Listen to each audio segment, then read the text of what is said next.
All right, we'll call the meeting to order. It's McCracken County Fiscal Court, March 17, 2025. And Madam Clerk, you call roll, please. Commissioner Broadman? Here. Commissioner Jones? Here. Commissioner Abraham? Present. Judge Clymer? Here. All right, Commissioner Warren, will you offer our prayer? Let us pray. Father, we thank you for the blessings of this day. We thank you for the opportunity we have to serve this county. We just pray to be with us as we make decisions that are best for all. Father, we just pray for all our first responders out there who are working to keep us safe. We're thankful for the work they did over the weekend, Father, with the storms to do cleanup and keep roads clean and the roads safe. Father, it's in Jesus' name we pray. Amen. Amen. Amen. All right, we stand and join us in the Pledge of Allegiance. Pledge allegiance to the flag of the United States of America and to the republic for which it stands, one nation, under God, indivisible, with liberty and justice for all. Where's your green at? Where's your green? Punch him, man. Ain't you? Do you have any on it? Got no green down here. I won't do anything to you about it.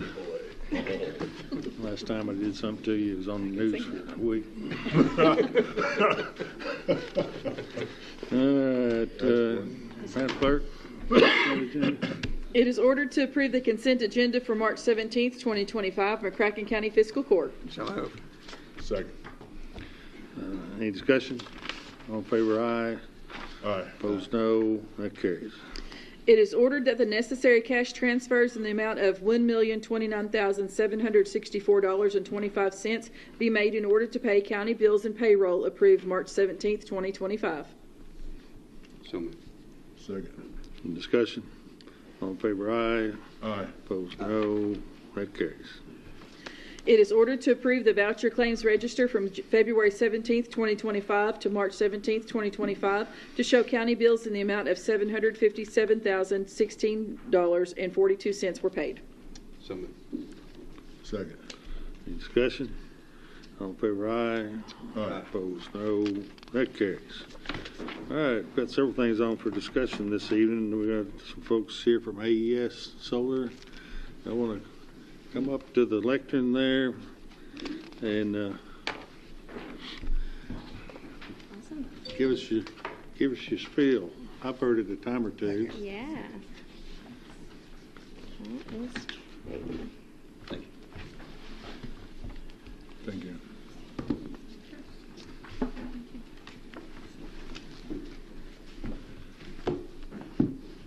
All right. Should I speak into the mic? Does it matter? Yeah. You can hear me? Yeah, if you can pull it up there a little bit, I think we can hear you a little bit. How about that? That's good. I think you guys can hear me. Okay, fabulous. I know you all have a busy agenda tonight, so we appreciate you providing a bit of time for us to provide you with an overview and update of the McCracken County Solar Project. My name is Johanna Kraus-Darden. I'm Director of Development at AES. Tonight I'm here with my colleagues Megan Miller, our Permitting Manager, and Katie Harsager, our Community Stakeholder Relations Manager. I'm going to go through, this project overview and update, and as you have questions at the end, Megan and Katie can help answer them as it relates to the project. All right, so you all kind of have this PowerPoint presentation provided to you in hand, but first and foremost, AES Clean Energy, this project has been in the community since 2020, but I wanted to introduce AES, and for those who might not be familiar with us. So we develop solar, we develop wind and battery storage projects. This company has 9.1 gigawatts of renewable energy currently in operation, and we're actively developing 53 gigawatts of renewable energy in development. Go ahead and over to the project overview. So the McCracken Solar Project is located here in McCracken County near New Liberty Church Road and Rosington Road, just north of Keppel. It connects to an existing transmission line that's owned by BREC, Big Rivers Electric Cooperation. The project spans 719 acres across 4 landowners. Upon operation, this project will only use 420 acres, so it will shrink wrap to fit the needs of the project. The state permitting was completed in 2021, and the local permit is in progress at this point. Construction is planned for 2027, and operations should begin in 2028. When's your I'm sorry? Your permit, you're applying for a new permit, right? Yes. And when's that application? We will be submitting it over the next 1 to 2 weeks here. In the next 22 weeks? 1 to 2. 1 to 2 weeks, okay. Yeah, Thank you. no problem. And as you have any other questions permitting related, Megan Miller is our subject matter expert on that as well. Thanks.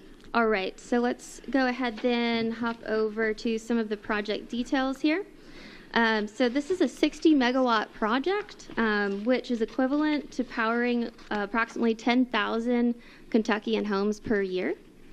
As a capital investment, this project provides $130 million, which generates $15 million from construction income, $14 million from operations income, and $10 million for local grid improvements. And in terms of jobs and employment, so during peak construction, we'll have about 150 workers on site for construction. And once the project is operational, we will have 2 full-time staff that are AES employees, 1 to 2 depending on the needs, but they will help manage the operations and maintenance of the project. All right, next slide, folks. So project coordination, for a visual for anyone here, there are a lot of agencies that we have been coordinating with. We've completed multiple field studies to inform this project's design. And that's from federal to state level. And in order to communicate with all of them, we incorporate all of their feedback to effectively permit the project. Various studies that were completed. We've done traffic study, a wetland delineation, a habitat assessment, cultural resources, acoustical analysis, hydrology, and surely a few more. But there are many entities in which we do have to work with in order to seek those approvals. I'd like to go into some of our stakeholder engagement. So in addition to adhering to federal requirements for this project, we've also engaged with local township, community leaders, and adjacent project neighbors to ask for feedback and better understand concerns. This project has been conducting this engagement in McCracken since 2020. There's a list of on this presentation for you all if you have any questions of just some of our efforts to be a good partner here in McCracken County. Question. Sure. So what are some of the concerns that you've heard I think on this project? Yeah, I think primarily, making sure that we're in compliance with the ordinance, like that has been provided by McCracken County in terms of setbacks, any view shed and vegetative screening. I think those have been some of the key issues that we've addressed. Okay. So eventually I want to talk about the community benefit, but it sounds like Megan may be the best. You tell me who's the best person to. Sure. That's part of our ordinance that they're doing Yep. community benefits. So Yes, we will certainly talk I'll take about your that. lead as to who needs to respond. Yeah. Well, do you want to speak to that now, Katie, or do you want to kind of continue on? Happy to, if you want to go through maybe the slides, and then I'm happy to touch on it. All right, perfect. All right, so as I mentioned, our design adheres to the McCracken County Solar Ordinance requirements, and in fact kind of actually goes above and beyond in terms of our site is set back at least 500 feet from all nearby residences to the array itself. We also worked with the McCracken County Extension Agency to choose approved seed mixes for native plantings, and in addition, we are maintaining a mature perimeter tree rows to minimize any visual impact by leveraging that existing screening. As mentioned, that was a key concern that we've been addressing here. I can take you through a quick general kind of stage of construction here. In general, this project will take approximately 9 months to construct. Initially, it's just mobilization and site preparation, which includes clearing vegetation and surveying the boundaries. We will have erosion control practices put into place before any grading begins. And once the site is graded, the racking system assembly will start.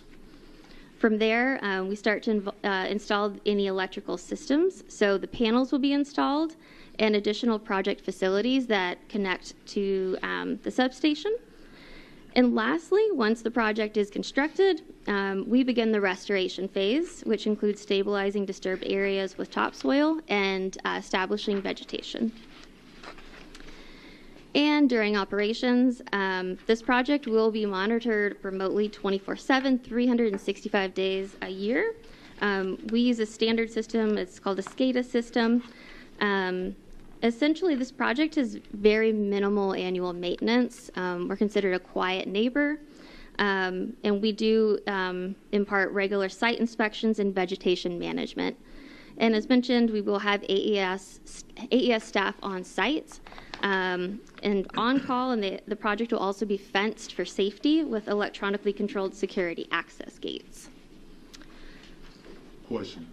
Go for it. When you say vegetation management, exactly what does that mean? Yeah, I can take that question. So vegetation management within the arrays, we're required to keep that below 10 inches in height, so that's mowing grasses. Some projects we do try to make agricultural pigs or have sheep grazing on site, and then they do the grazing instead of the mowing. If we can make that work, we can make that to happen.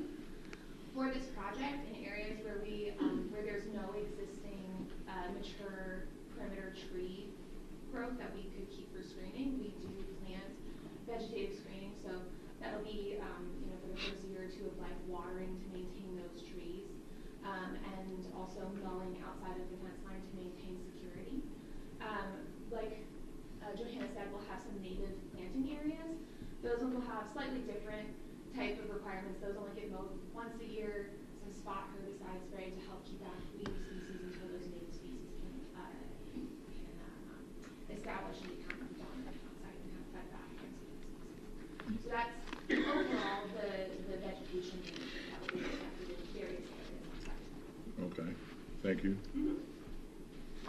Let me ask while we're on the land, so there's 719 privately owned leases. Look at that, that's on, well, it's not numbered, is it? I don't know, about page 2 or 3 with the map there, the green. Can we tell from that map, it looks like is there only 7 leases or 7 parcels there? It's 4 parcels total.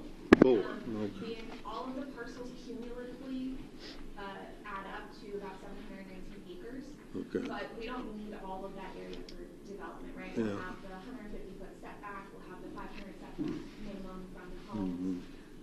The southernmost parcel will only contain the substation, so actually the majority of it will stay as agricultural area for the landowner to continue farm or do as they wish with it. And then we also avoid forest areas where we could. We avoid all of our wetland areas, things like that. So the actual development with panels on it and fencing will be about 420 acres. Yeah. So our required setback does not, well, that's 300 acres, 299 acres that's not being used, but that's not because of the setback. That's in part because of it. Do you mean the part down by the substation? Well, I'm talking about you've got a setback all the way around the perimeter of this thing. Yeah. And so that eats up some acreage that you can't use, but you're saying you didn't need all of what else is available, I guess. Is that what you're saying? Yeah. So there's some large parts or large features of trees that we were able to avoid for clearing. We also avoided wetlands and things like that on site to minimize impacts to those features. But yeah, usually we do have to lease a larger area than what we actually need to develop because we factor in things like avoiding FEMA, avoiding wetlands, having setbacks, things like that. Yep.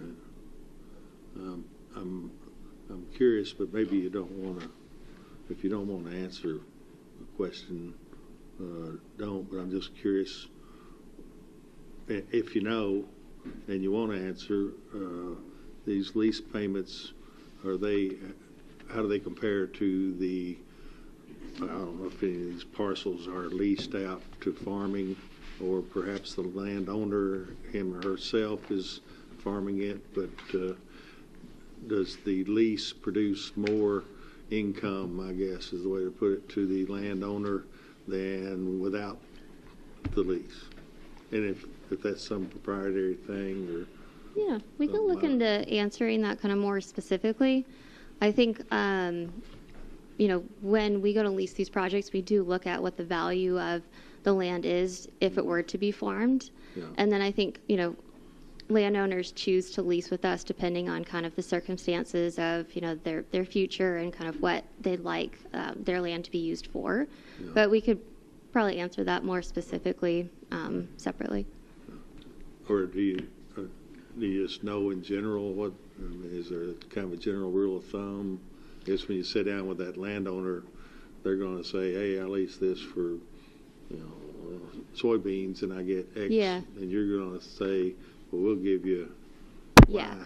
exactly. Yeah, so we'll look into that, and it's based, county by county, and it's public information in terms of like how that, index is determined. Mm-hmm. And so then we are looking at that, and so our leases are competitive to, what a landowner would sell or be able to get for their farmland if they were to sell it to another farmer, for example. I don't know in terms of like their overall annual production and profit if they were to farm it. We can look into that and answer it. Yeah, okay. All right, thank you. Great. Okay, well, I was on my last slide. Okay. So it was, a pleasure to, speak to the project today. AES, we're very invested in this project, and we're excited to partner and continue to partner here in McCracken County on this project. And so to your question earlier, we would be happy to answer any questions you have about community benefits and anything further about the project. Well, that's what I guess I have two questions, one comment. Caitlin, right? Yeah. Katie, you joined us on the trip to Frankfurt, right? I think that's where didn't we talk on that trip? We talked at the Economic Development. GPED meeting. GPED, Yes. Okay. And I remember you telling me that you liked our ordinance, and your company was not bothered by our ordinance, which made me feel good.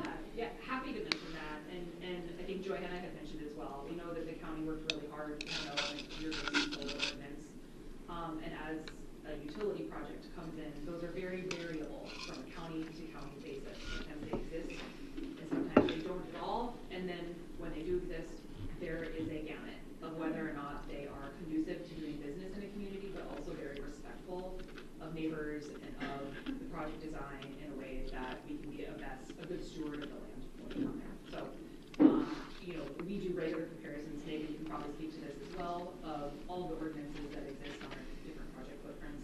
McCracken County has a very respectful ordinance.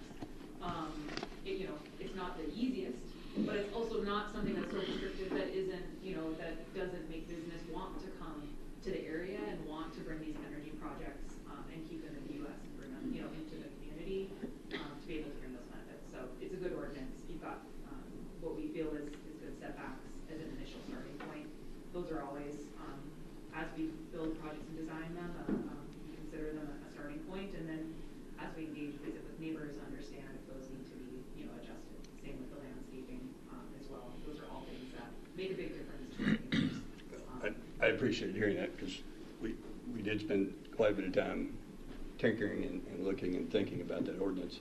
As I recall, there was only one other county that had an ordinance that we could really look at that period of time. So thank you for that feedback. Number two, will there be a cemetery in or near your area? I don't believe so. We've completed a phase 1 archaeological survey and Okay. also a desktop analysis for all the high probability zones and survey those. And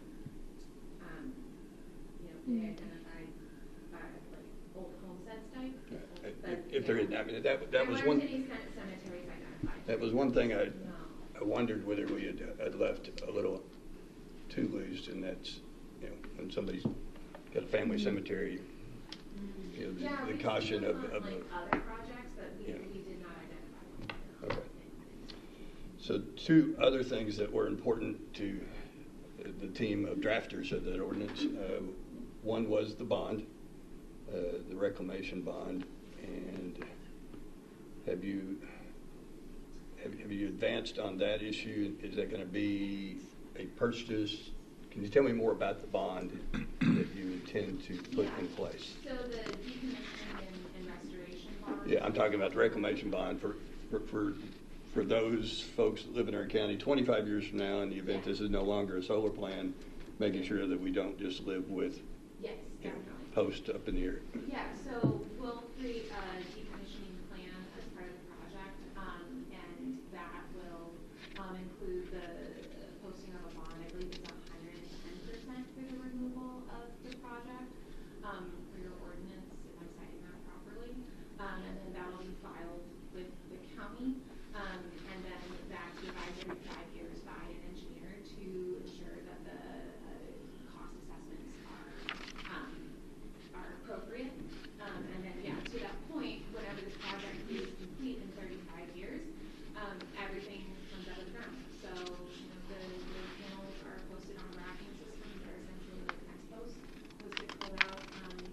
The underground MV lines, if they're below a certain depth, like 4 feet, it's easier to leave them in and minimize disturbance from there. But everything, fences and the panels will be removed, recycled, all that we can. And then the land will return back to the landowner, so they go back to farming or, you know, whatever they wish to utilize. And that's going to be a third-party purchase bond by your company, not Yeah. just your company's. I don't have the exact requirements off the top of my head, forgive me for that, but it will match whatever is in your Right. guys' ordinance. And also, there's the state permit that you mentioned that we have that's still valid, that also has requirements for the decommissioning bond as well.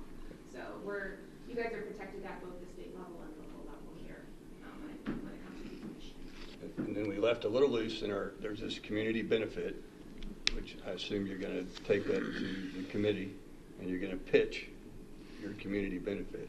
And tell me about your pitch. What's good? You know, community. I know this is going to get sold to Big Rivers, and Big Rivers is going to be happier because then they're going to have a more diversified energy plan. But is there anything more to your community benefit pitch that you're going to match with your application? I can address that one. Okay. So community benefit can be defined so many ways.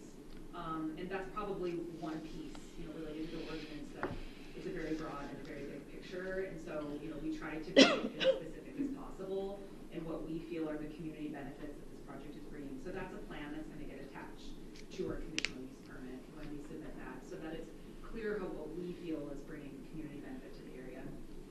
So part of that is including, you know, $150,000 of commitments to the community itself as a social impact partner, those to be committed upon by the time we reach commercial operation date. And our hope is that as a part of that plan, our goal is to establish a community advisory group.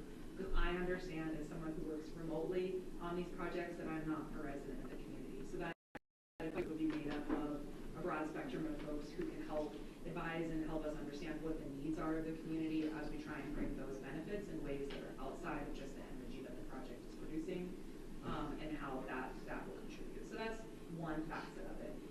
That's the partnership side. We do also include in that plan. Boil that down. Sounds like $150,000 in contributions to be determined later.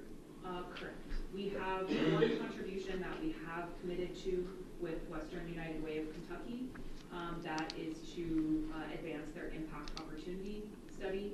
So we have finalized that contribution, and we'll be, I'll let Betsy Burkeen speak to it, but I think we'll be kind of making an announcement, if you will, regarding to that.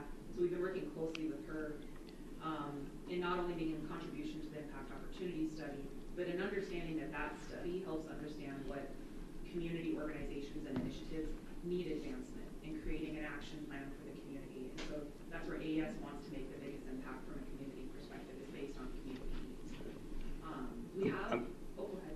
I'm going to encourage you to take a look at the ordinance, maybe talk to Greg Cannon and Steve Doolittle in advance of the pitch.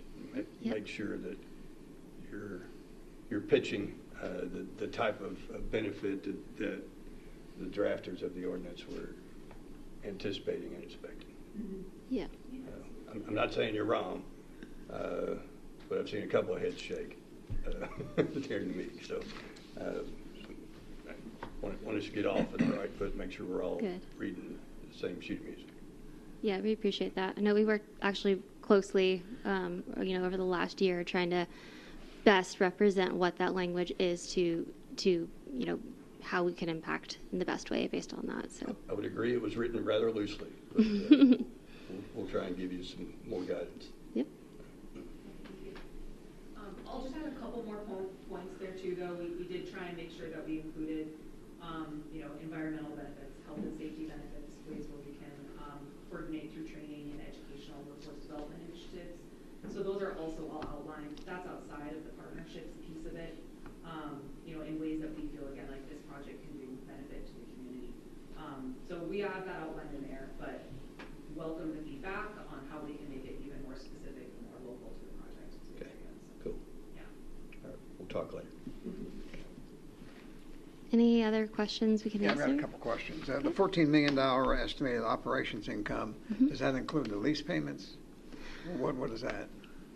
So in terms of the operations income, let's see, we had You had 14 million estimated operations income.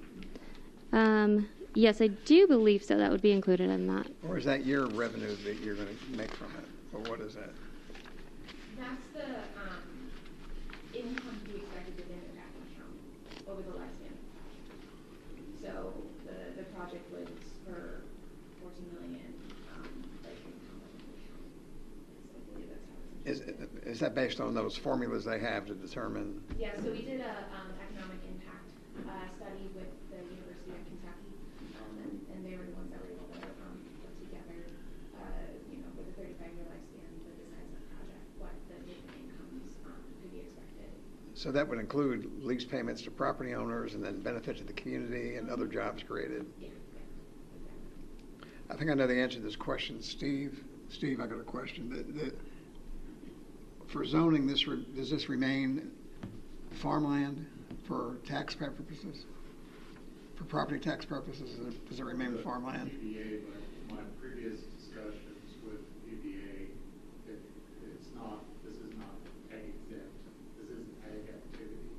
Our zoning will remain ag because that's what is required for the. But for taxing purposes, there's no exemption for farmland. And if they invest $130 million, is that what the tax value would be, $130 million? Or is it just the value of the land and not the equipment on it? Because it's largely equipment. So for assessment purposes, it would be the value of the land, but not the equipment. Is that what you're saying? That's my previous understanding. And the life expectancy, is it 35 years of this equipment? Yes. Is this an evolving technology that 5 years from now it's all going to be obsolete? And No, there's projects that were built like 20 years ago that are still in operation. it's the same technology today as it was. So yeah, It's more efficient. exactly. And so like as the panels depreciate, because they will depreciate, if there's an opportunity to then reinstall new equipment within the contract of time that this project is contracting for the power, we'll be able to do that, and that actually then kind of reinvigorates the value of the project and the investment that it has back for the county as well. Are there any environmental issues with the equipment? I mean, is there something that could leak or something that could happen to contaminate the land? Explain that to me, what the potential environmental issues are. Sure. Megan, you want to take that one? Yeah, so the panels are very akin to windows. It's glass with silica and glass put between. They go through very rigorous testing, and there's really no concern about anything like leaking out of them. It's all solid. It's also all really like 90% recyclable, I believe, is the statistic. And even if the panel breaks or anything like that, that's not a concern either. Any type of contamination like that.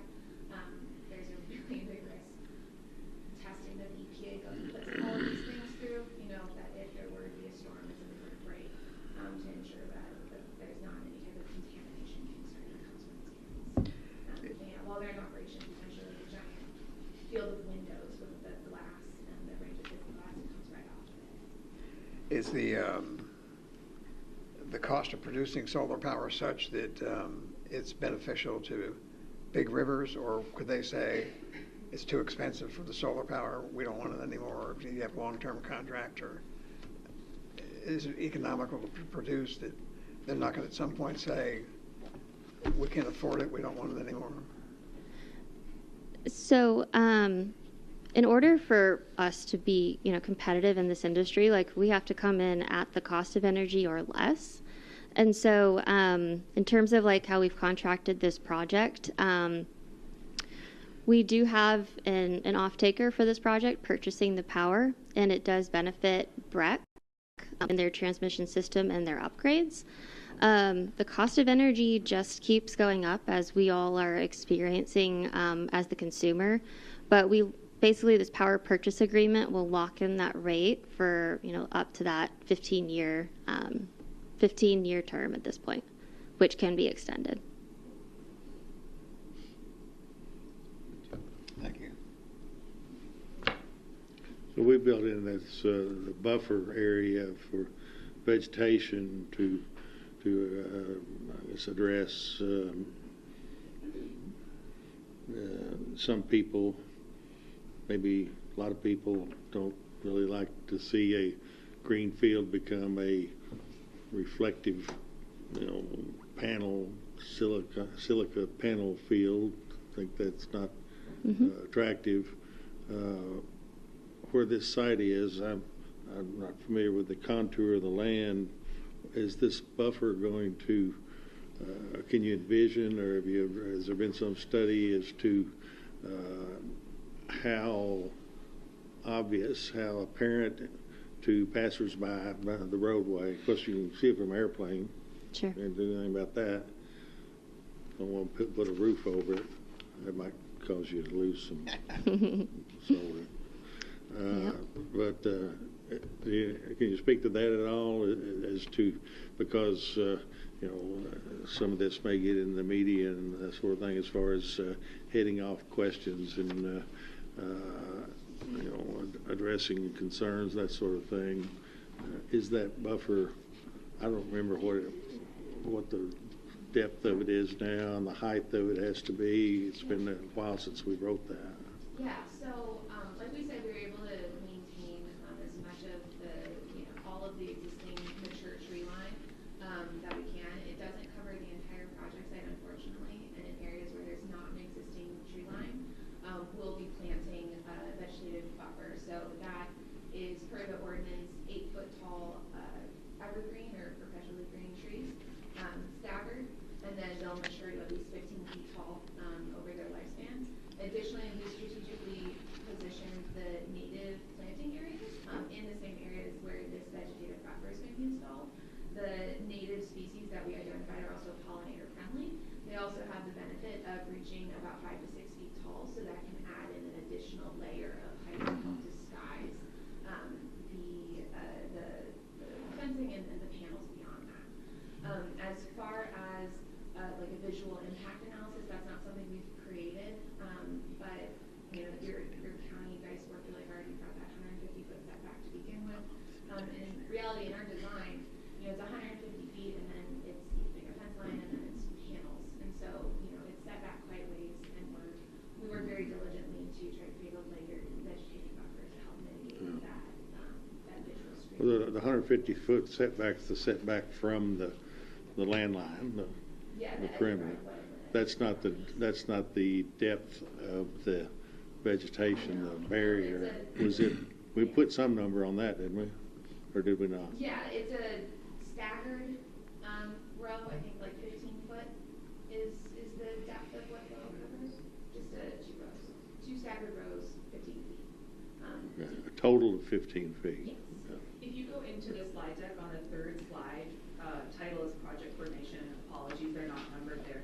There's a couple of images that we put in specifically to kind of give you an idea of existing assets that AES operates. So both of those are images from the ground of what those solar facilities would look like walking by or driving by. The top image, the entire line of vegetation that you see on that right side, that's all vegetation that's hiding what you can see. And the very left corner of that, a little bit of fence line. Mhm. And so that's showing that 6-foot fence and then the vegetation that will be on the other side. It does take time, of course, to mature and to get to that point.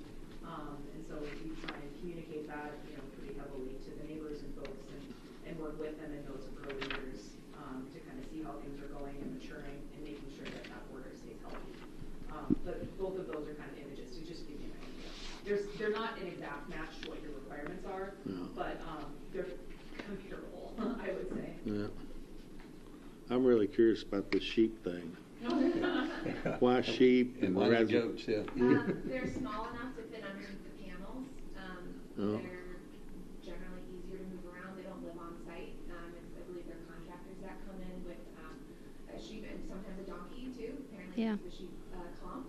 And the sheep also pay no mind to the panels. People have asked us like, why not cows? But cows like to rub. But the sheep just kind of move around and munch on the grass, and then we're able to get some mowing, and that farmer's able to feed their sheep. And goats. Like to climb. Yeah, I was going to say they like to climb and chew. Yeah, because underneath the wrapping there is, all of the electrical that goes down. So. How about that? I have another question about employment. You say up to 2 full-time employees, because there not be any employees there. What's it mean, up to 2 employees? We anticipate 1 to 2 employees. There's going to be at least 1 employee full-time, potentially 2. Yeah. That's the range that our operations team expects for this size of project. Yep. And will there be a maintenance staff too, or does that? That is. So, sorry. Yep. No, that is them though. But those 1 to 2 folks would be maintenance and operations. And they would have a contract group for like ground maintenance, if that's what you mean by maintenance. Yep. So the 1 to 2 employees is like the solar technicians are generally their title, and then we would have contract crews, usually local, that would do the maintenance work for the ground. I assume there's not much maintenance to these. Is there much maintenance? Well, for this, sorry, what kind of maintenance? Vegetation or solar? What are you talking about, solar or vegetation, she's asking? Yeah, the solar on the solar panels. Is there much maintenance on those? Yeah, so the panel, once a site gets into operations, the 2 solar technicians in this case that would be on the site, those would be a skill specialized position. So those are AES employed, great positions and really wonderful pay. And so we're hoping that we can recruit locally if we can and train locally if we can to find those individuals, or bring in, a couple of new folks from the area to come in. The maintenance side of things and maintenance of a facility, it may require, on a very rare instance, cleaning of any of the panels. That would be just with regular fresh water, if you will, making sure that those panels are clean themselves. Should the SCADA system ever identify anything remotely, a panel isn't running as efficiently, those maintenance techs would go out and check that panel to make sure that everything is clear and cleaned off. And then it would also include just regular mowing, vegetative management, and making sure that things stay clean and clear, and the facility is something that's nice. And will you contract that to third parties? Will you contract that? Correct. Yes, we would contract some of that third. Same with maintenance. Is that contracted out? Yes. And so those are things later down the line. We would likely hold, most of our projects will hold a business fair, business and job fair. And so understanding if we can try and find locally businesses in the area who can do some of that work. Same with construction. If there's opportunities on the construction side as we get to that point, there's also many opportunities to try and find local businesses to be able to bring that work to. Thank you. So you don't have a crew that moves around or anything. You hire locally if you We can. would hire an EPC contractor, engineering. Procurement, construction. So we would hire a general contractor to construct the project. That is typically a specialized contractor. And then we would work with them to make sure that subcontractors that they bring in, whether that be dirt movers, porta potties, fence installers, and try and bring that business as locally as possible as well. So we're in close coordination once we get to that execution and construction side, and bringing as much of that economic benefit to locally into the region as we possibly can. 100% being the goal, but there is a portion of it that does travel nationwide to make sure that they are being constructed in a way that's universally consistent. Okay. Anything else?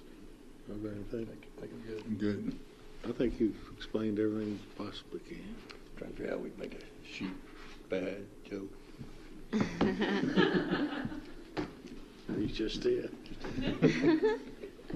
Thank you. Great. Thank you all Alright, for your appreciate time. it. Thank you. And just a reminder too, there is an email on that last page, an email and a phone number. That does come to the three of us. So, happy to connect if there's questions, happy to chat. All right. All right. Right. Thank you, Appreciate your ladies. time.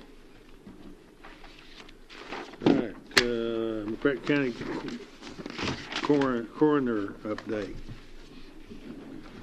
Got Amanda here with us.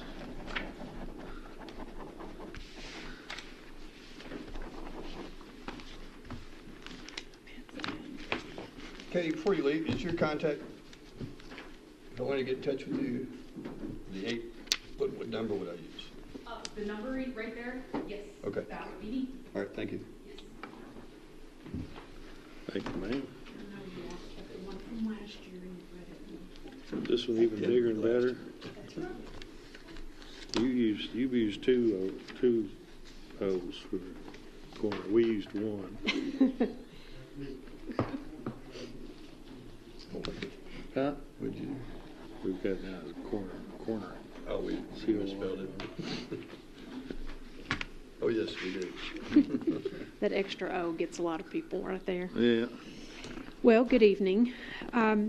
I always enjoy this opportunity each year to tell you about the good things going on within the coroner's office, and 2024 was no exception.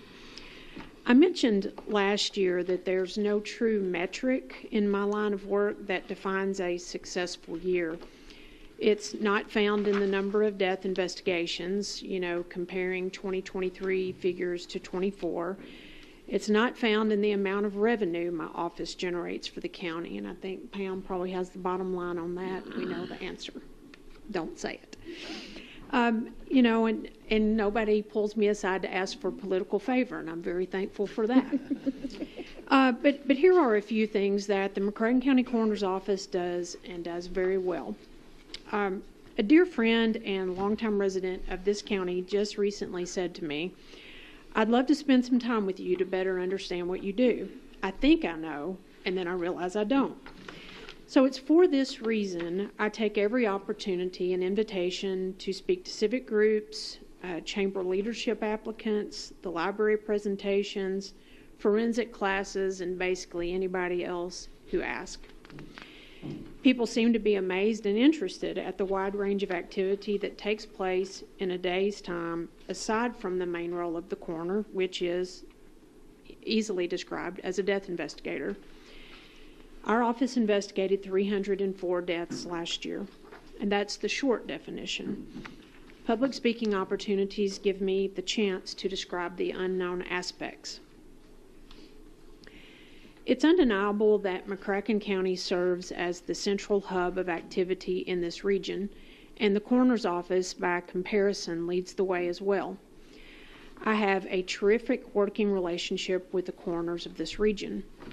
And not to underestimate or understate the importance of this, we are all in this together. Just as our county provides mutual aid to the region during times of need, the coroner's office does and already has when crisis happens. I'm reassured to know that if McCracken County has a great need, area coroners would be here quickly to assist until the state team was deployed and arrived.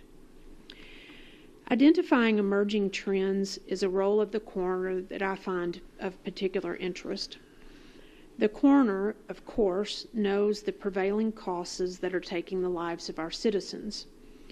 By looking at emerging trends, we are able to alert the community partners quickly so they can mobilize and to begin to offer prevention tools. So what, for example? Xylazine. I don't know if any of you all have heard of this, but xylazine is an inexpensive tranquilizer for large animals, and it was a contributing cause of death in one of our residents locally.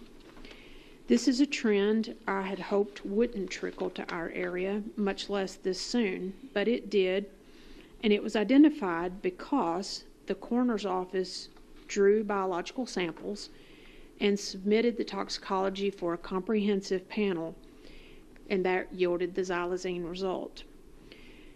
And this is the part that's kind of amazing to me. Within a matter of just a few days after we identified the xylazine, area agencies were made aware, and they began to intensify their efforts to educate professionals. Webinars were made available, field test strips were offered, and people at risk were made aware to heighten their concern. Of our 304 death investigations, toxicology was submitted on 63. That figure alone proves the red level concern that drugs hold in our community. There were 21 overdose deaths investigated by our office last year. We've recently been asked to track circumstances with being unhoused and how being unhoused may contribute to the death of our citizens. And next year, I expect that we'll be able to discuss this in a little more detail. I'm also very proud of our efforts to have respectfully interred 34 unclaimed urns that had, through various circumstances, been held in the coroner's office. 6 families reclaimed their loved ones' urns, and then will be able to have a meaningful memorial service of their own. And lastly, our Safe Sleep campaign is within months of being launched. We've talked about this the last 2 previous years. This has been a rewarding and challenging project, and it's been delayed slightly because of the sensitive subject nature. We were very concerned that it was presented in just the right format. But we have the full buy-in of multiple agencies, and we are expecting these educational videos to be launched statewide. Our hope is that these videos will help parents and caregivers provide a safer sleep environment for their infants, which are very vulnerable. I just want to say that serving the citizens of McCracken County as coroner is a role in which I take great pride. I'd agree that it's a fairly unconventional position and career, but at the forefront of my responsibility, I feel, is to help others through what I think they would say is one of the most difficult times in their life. I have 4 outstanding deputies who I want to mention: Jason Logston, James Scott, Bridget Choate, and Jake Blackwell. They all take this responsibility seriously as well, and I believe that on a daily basis we represent you all, the fiscal court, our governing body, very well. I also want to thank, besides each of you, I would like to thank Steve, Pam, Cade, and others who continue to aid us, many of whom are unseen, but they provide great support for us. Thank you.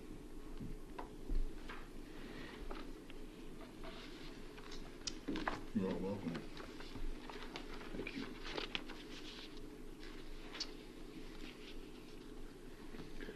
What's this, not a page number, but in here, the hospice case reviews. You Yes. had 290 of those.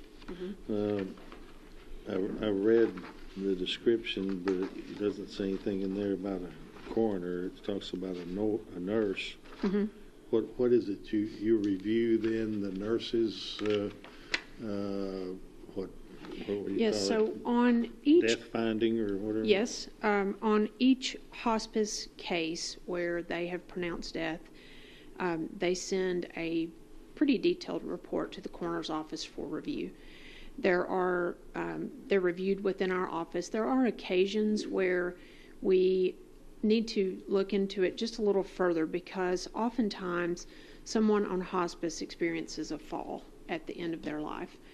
And it's our responsibility to kind of sort through if that fall was a result of their natural course of disease or if the fall was a contributor to their death.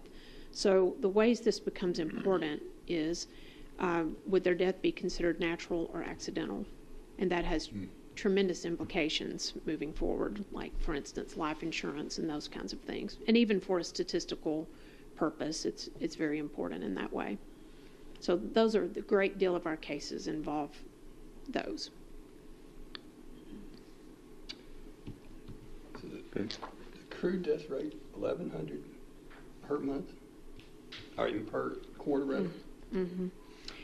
Yes, and so years ago, when I was a funeral director, we tracked the death rate for many years.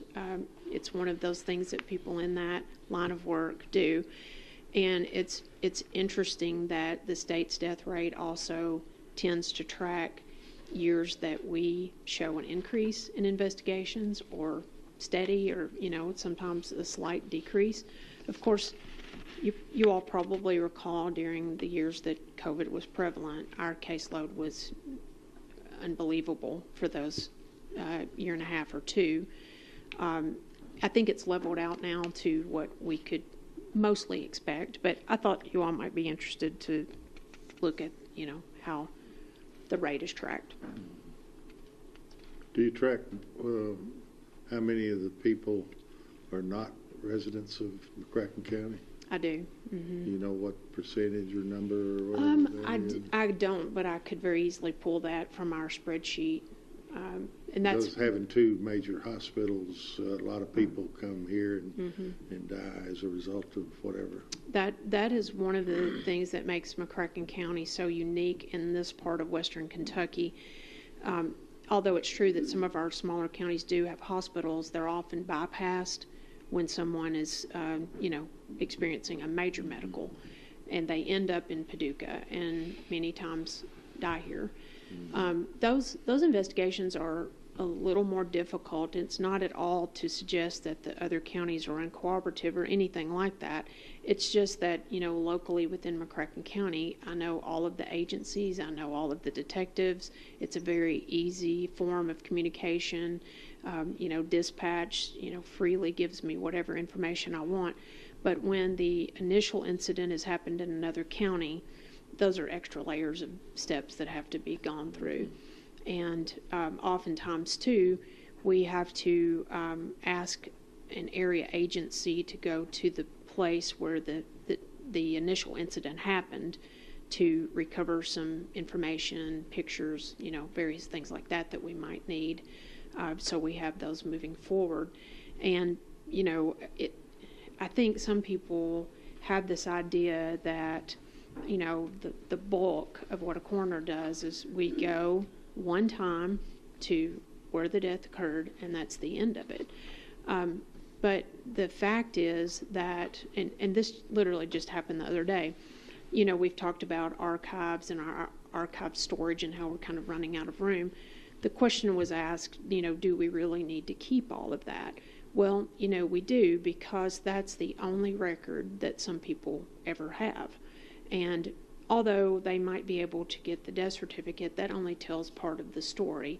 And I had a lady who was interested in her grandfather's death from 1972. She perceived that there was something that her family wasn't telling her, and she wanted some more details. Well, it took me a while, but I was able to find it. There were some jumping spiders and those kinds of things that hindered my progress, but I did find the record and had her in my office. We were able to discuss that, and it was I think a very clarifying moment for her. And so I'm really glad that we're able to maintain those type of records. I think it shines, well on us that we keep those and preserve those. And so I was in police work a while, so I remember there was a lot of confusion, and probably still is, about the relationship between the finding of the coroner versus the work of the police department. And I guess, it's that you determine the manner of death, Cause and manner. shot, car wreck, suffocation, drowning. You really have nothing to do with who's responsible. Correct. For the death. Yes, law enforcement. You don't do the whodunit.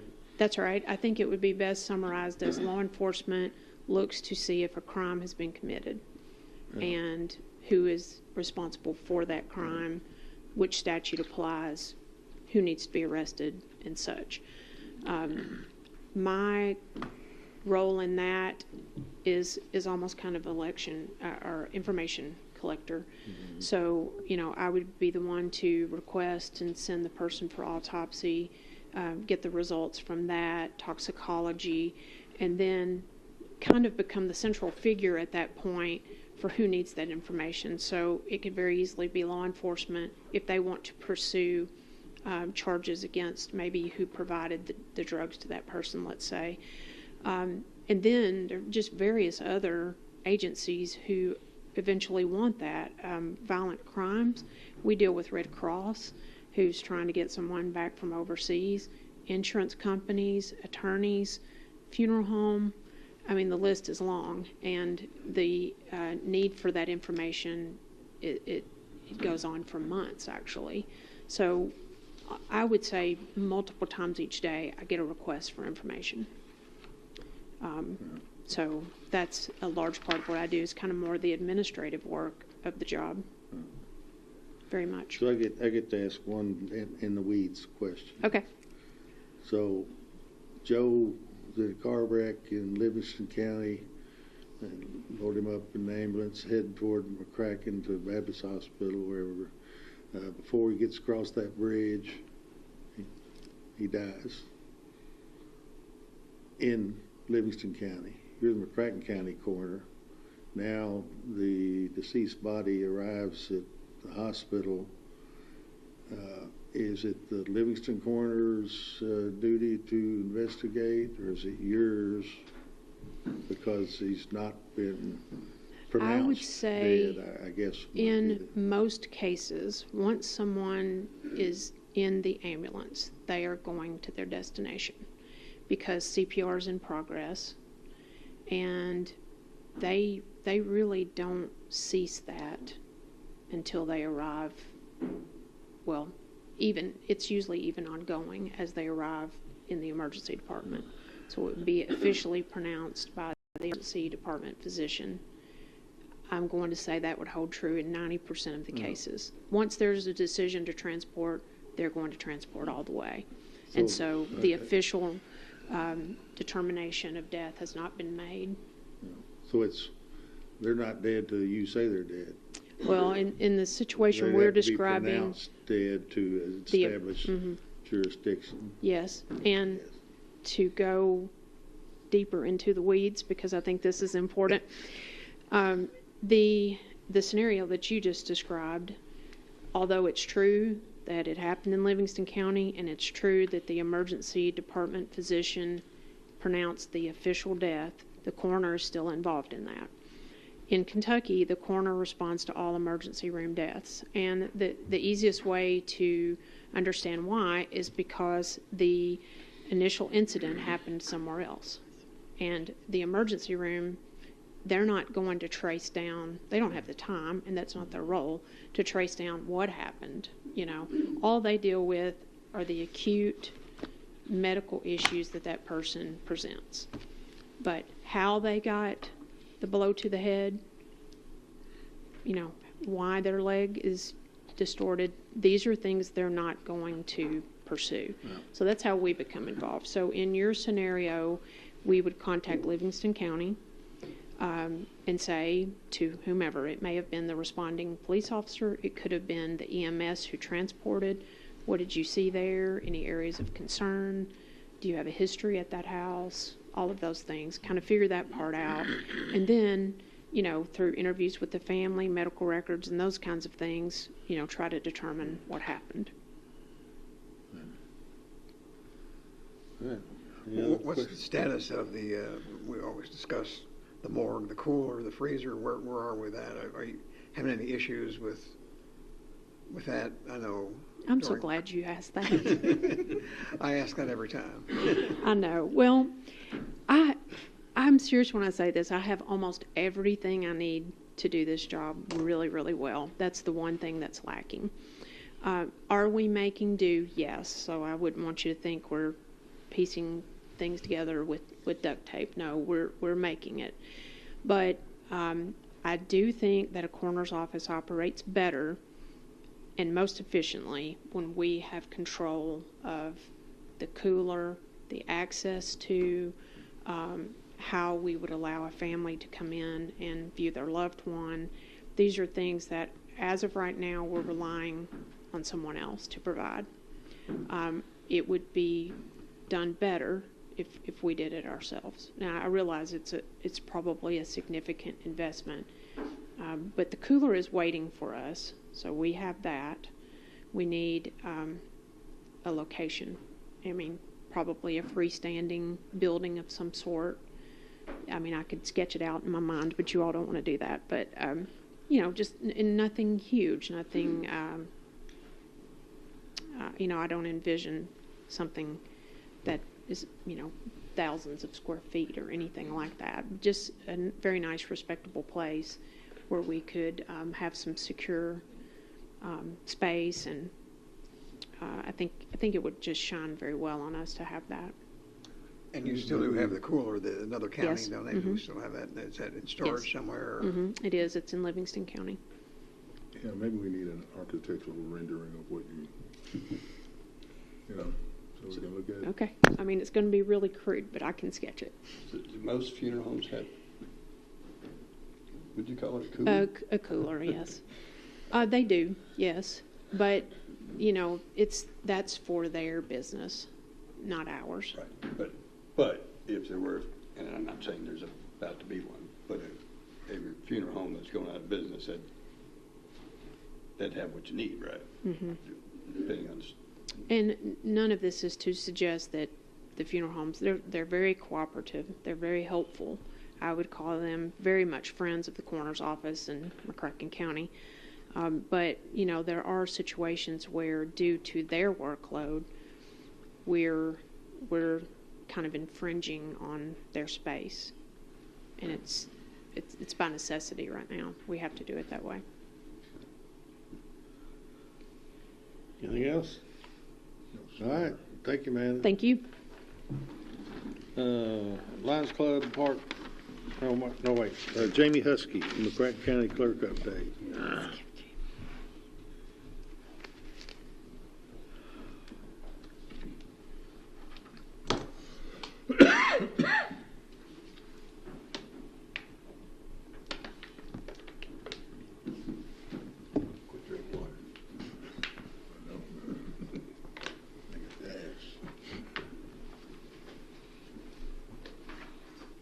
Like you're green. Wish everybody. Wish everybody.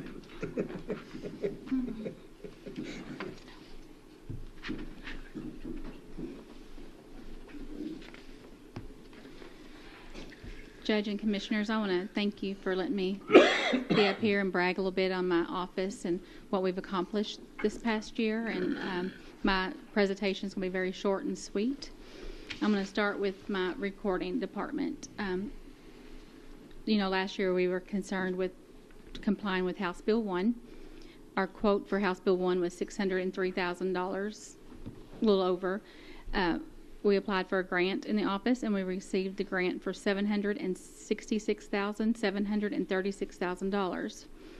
So with the extra funds that's required to be used in the recording office, we were able to redo our plats cabinets, which were at least 45 years old and were coming unglued, and they were becoming detached off the walls, and we were in fear that they might at some point fall and could injure someone. So it was a good choice to redo the plat cabinets.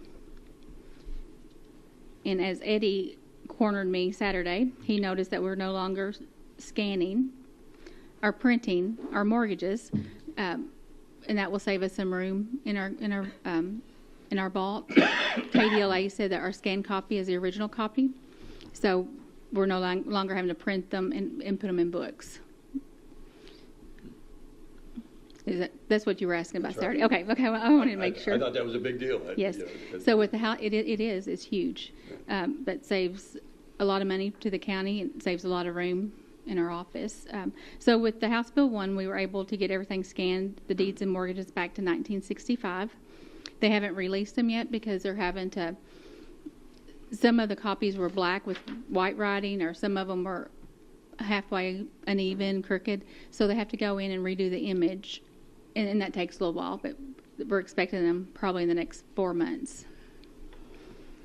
And that is really all I have about our recording department.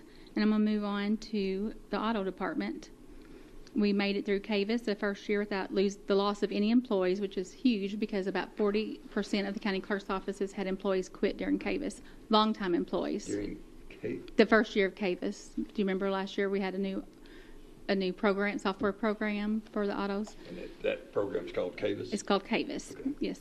And that's why they quit? It was rough. It was rough.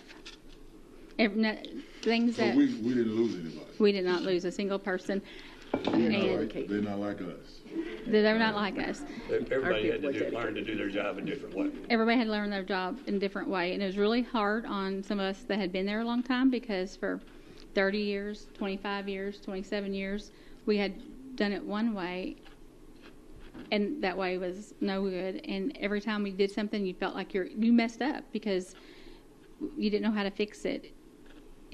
But my staff showed such professionalism, and they were so productive. I couldn't be more proud.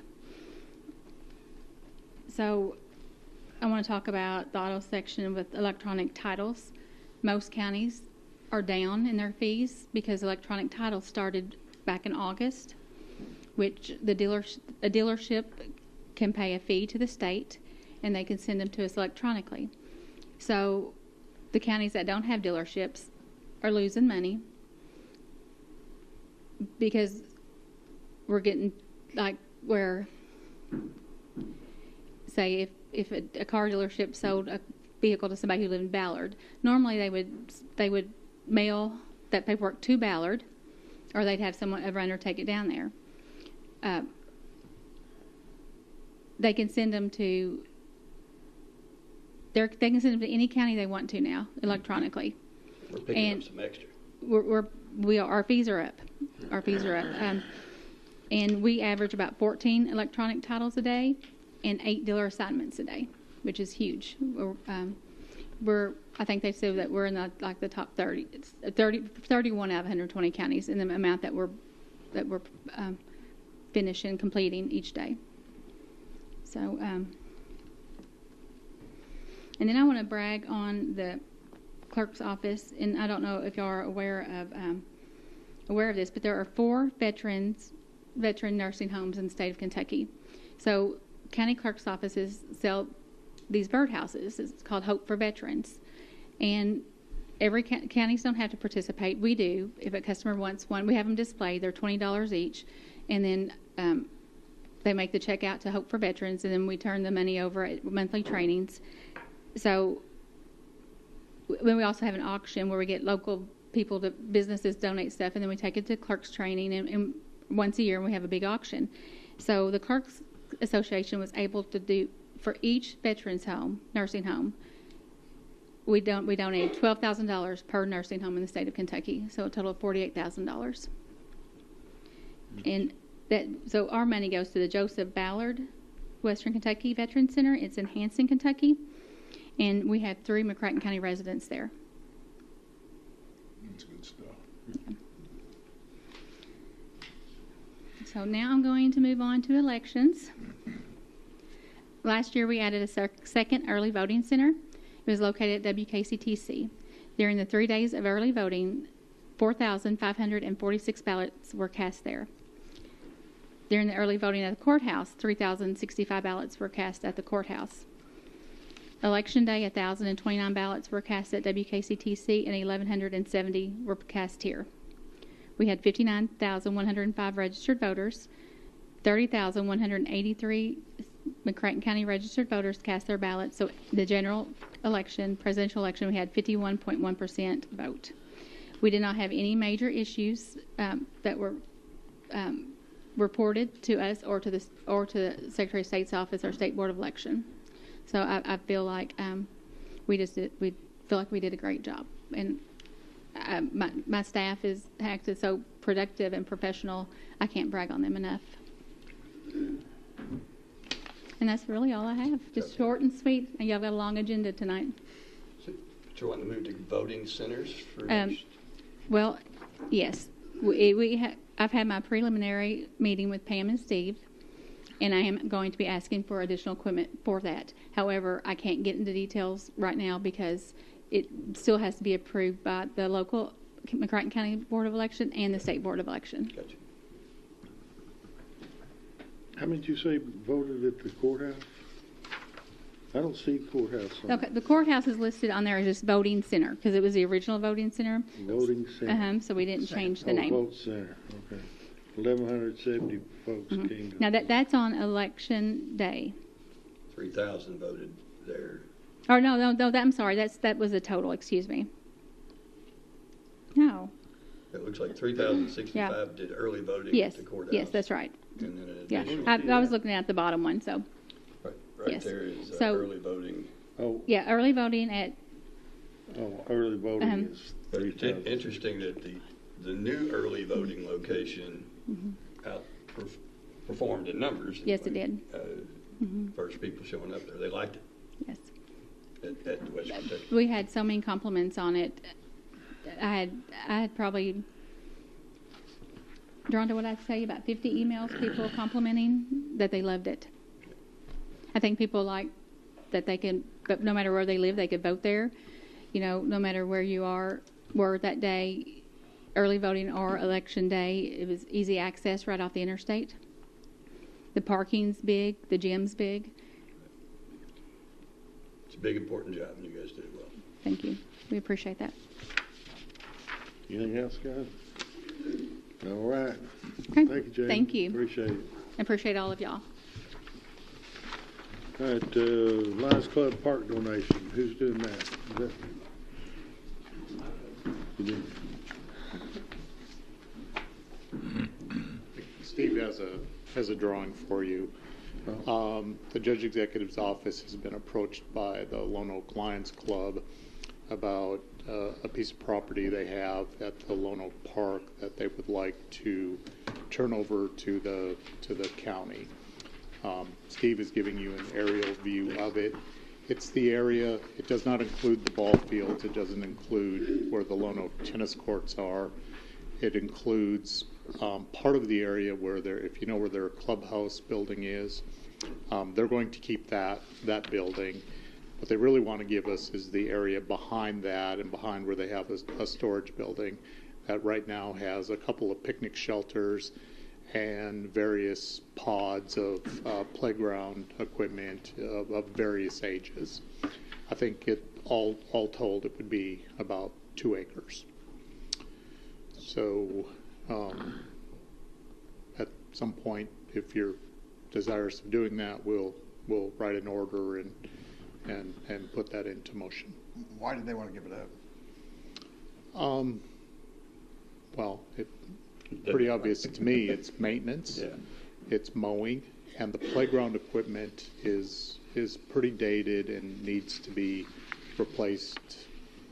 And there's now significant cost for that. Like all Lions clubs, there's probably some membership challenges. It probably used to be a real large club. It's not anymore. And so they want to divest of that. They could have just said, hey, let's just put it on the market, try to sell the property for development. I appreciate the fact that they're saying, let's keep this a park. It's been a park in that location for decades. I took my children there when they were little to play. And we do not, and interesting, while we own park facilities in Heath, in Paducah, in Reedland, we don't own anything in the Lone Oak area. We also don't own any playgrounds. We have playground equipment in Reedland. There's 2 parks in Reedland that we have. Of course, the ball fields, which has playground equipment, not supplied by us. The parents at the Baseball and Softball Association did that. But at the Lions Club Park in Reedland, where we have the community center, we did, years ago, we put in a small playground there that's right next to the dog park. So I guess then we would have to come up with a mowing plan for 2 acres and, Yeah. I don't know. Yeah, that's probably our biggest impact is our mowing crew consists of 2 full-time employees plus inmates. Couldn't do it without the assistance of the jail giving us a full crew. At some point, given the number of acres we mow, and if there's a vacation, some time off, really at some point I really need to add at least a seasonal employee that would come in March or April and work through October just to deal with grass cutting issues. We mow a lot of grass. Are they wanting to make this before summer? They're ready to move now? I think they're ready to move now. They do it any time. Judge, do you get a chance to go out there today and look at it?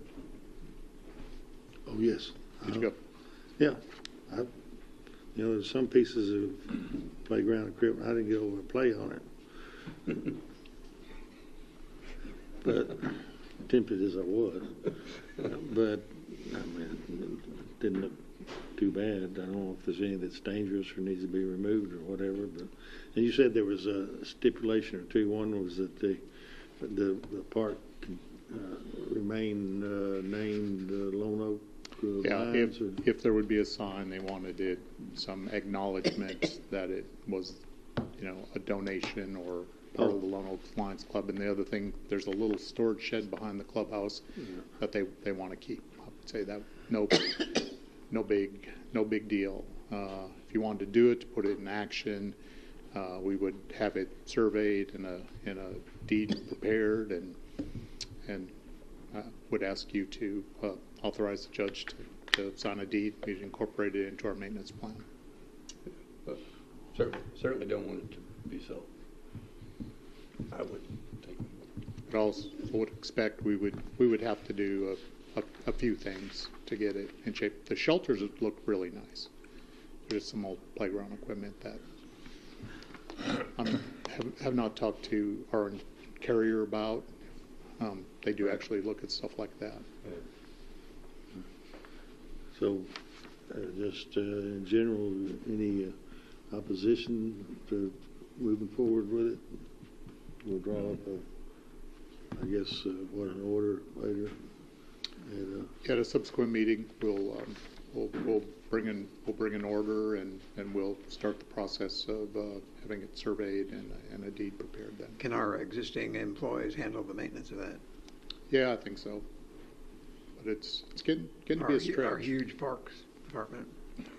2-person and 3 inmate parks department. Yeah. And the improvements that we've made at the different parks, and when you add fences, like we have added fences everywhere, that's a lot more weed eating. So we try to keep employees, on riding mowers and the inmates with weed eaters, but it's a lot. Carson Park itself is about 25 acres in the middle of Paducah, and we mow, 80% of it has to be mowed. okay. All right. Maybe we'll get it on for the next meeting then, or somewhere close down the road. All right, let's see, IRS changes. You doing that, Steve?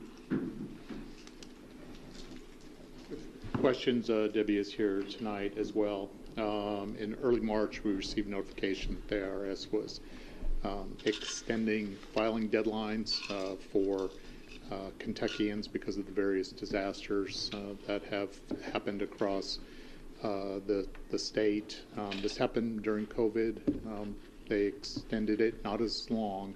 This extension goes into November. Staff recommendation is that because people need their federal filing to do their local filing with us on net profits, that we should extend for net profits only, that they can wait until November to file. If we said, nope, you still got to file, I think what would happen is they would make estimated payments to us, file later, and we would be dealing with a mess of refunds. We don't really know. Debbie's talked to more of the local accountants. I think a number of people are just going to stay on plan and continue to file. I don't know that we had a significant number of commercial properties that were affected by the flood, and nor do I ever think in the past, even when we had more significant floods, did the IRS decide to back up the federal collection for this area. But they have now, and I think the reasonable middle ground is to back ours back up to November 3rd, but just for net profits, not for submission of quarterly payroll tax. How do we do that? Ordinance or Merrily, I think we have an order for Yes, tonight, it's if you on the want to lead do order that. page. Yeah, and I think because there is an ordinance, you really ought to amend the ordinance for this. However, during COVID, when this happened, we just did it by order. I think that's fine. It's not a permanent addition. It's a sort of a one-off just for the 2024 tax year. So to be clear, we still have plenty of taxpayers that haven't paid 23 or 22 or 21. We're not going to extend them out to November of this year, but for the 24 tax year, we would. Anything that I should add? And again, it's just the earnings tax, it's not the payroll tax, because your original email mentioned payroll tax. Well, the original, or the email from the IRS is they're also doing some of those delays. So you have to, it appears to me you still have to pay, you just don't have to do some of the filing. So I think since you're withholding all the time, go ahead and submit it. Otherwise, I think what we'd be in a position is people would just hold the money invested in a CD or a bond or something. And So our financial impact won't be as great as what you thought it would be originally. I don't think we really know. Could be less. It really depends on taxpayer behavior, on net profits, of how many of them will delay. I don't really think we had a significant number of commercial properties here that were really impacted by the flood. Maybe they were in other counties or one of the other natural disasters. So I don't know. It's going to depend on behavior of the taxpayers. I think if you have a big liability, you just might decide to hang on to that check and invest it until you absolutely have to pay us. Because if you look historically, you can pay any time for the taxpayers that their fiscal years are April 15th, and majority of the behavior is they wait till the end, especially when you're paying. They don't have to pay an estimate, do they, on the April 15th, and then file their. Only if they're asking for an extension. Okay. In a typical year, but they won't have to ask for an extension. But for 2024, they just can wait until November 3rd. They don't have to pay any estimated tax. No estimated tax. That would be the usual thing taxpayers can do. They can ask for extensions. The IRS allows that, the state allows that, and we allow that. Anything else on that? All right, thanks, Steve. Presentation of preliminary McCracken County jail budget required by statute. I think in your packet you'll find a sheet like this. The purpose of this is really the statute requires the jailer to submit a budget to the fiscal court very early in the budgeting process. It's due by April 1st. Pam and I have met with David and Stephen. These numbers will be pretty close. As we get into the details, these might move somewhat as we work through some additional details, but it won't vary significantly from this. By the time you review, you'll still get your chance to have a budget session with the jailer, and you will have and still has to be baked into the budget. So this is just really, he's got to submit something by April 1st. This work is primarily, though, by the treasurer, but has been reviewed by the jailer and his chief deputy. I will say this, right now at this point, this is our biggest departmental budget. They're right on budget. They do a very good job managing their resource. They're very seldom over. Some of the things you did to help stabilize the employment situation is certainly paid off. Our overtime numbers are down. We're closer to fully staffed than we traditionally have been in the last 6 years, and you can see it every month. You read fewer and fewer. This jailer quit, and we're hiring a new one. So that all appears that stabilization effort has paid dividends for the county. I'm very confident in what they do. It's very well managed. It's basically, bottom line, this is just bureaucracy, paperwork. It doesn't mean anything until we approve it, right? It really doesn't. Like I said, you're going to get 2 more bites at this when you sit down and meet with David, and when it actually gets baked into the ordinance, which we hope to introduce at the end of June or at the end of May. But I don't think it'll vary very much. We went through the capital items they want to do. When you get into your budget session with David and Stephen, we'll ask you to focus on that. These are and it's a project we started last year with rebuilding the showers in the facility, and they want to. I can't remember what percentage we got done, but they want to spend a similar amount in the coming fiscal year to finish off the showers that we didn't address this year. That process went very well for us. Came in on budget and is substantially complete at this point. That was largely the back of the jail, and then this will move it. Next year we'll move toward the front. But that will be a capital item we'll ask you to consider and approve as part of the overall budget scheme. I hope sometime Congress has the guts to take care of the medical cost issue and allow inmates to get insurance benefits and Medicaid and Medicare. If you look, I think we budgeted about $1,250,000 this year, and I think, given the way it's going this year, it'll be about, what did we say, Pam, $1,400,000 next year. Now that's the all-in number locally we spend.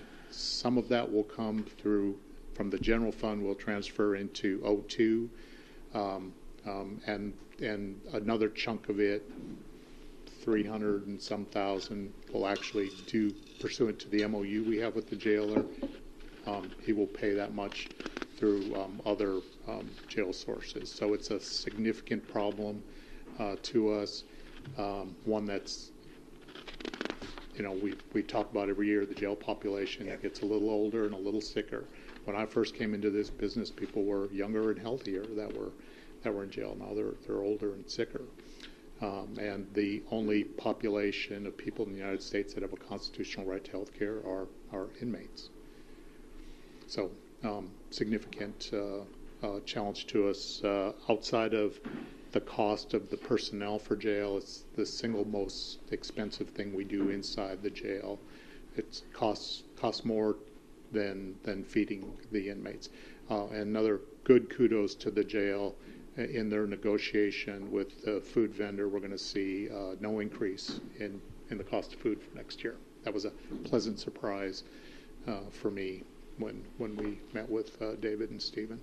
Does the state cover medical costs of their prisoners, or do we have to pay that because they pass their daily fee? Yes and no. So all the routine stuff we pay for. When there's a major medical issue, there is a state fund, but it's subject to appropriation, and probably more it comes from they go to work to either transfer that inmate to a state facility or get them out of jail, period. That's also a common thing that happens with people that are incarcerated prior to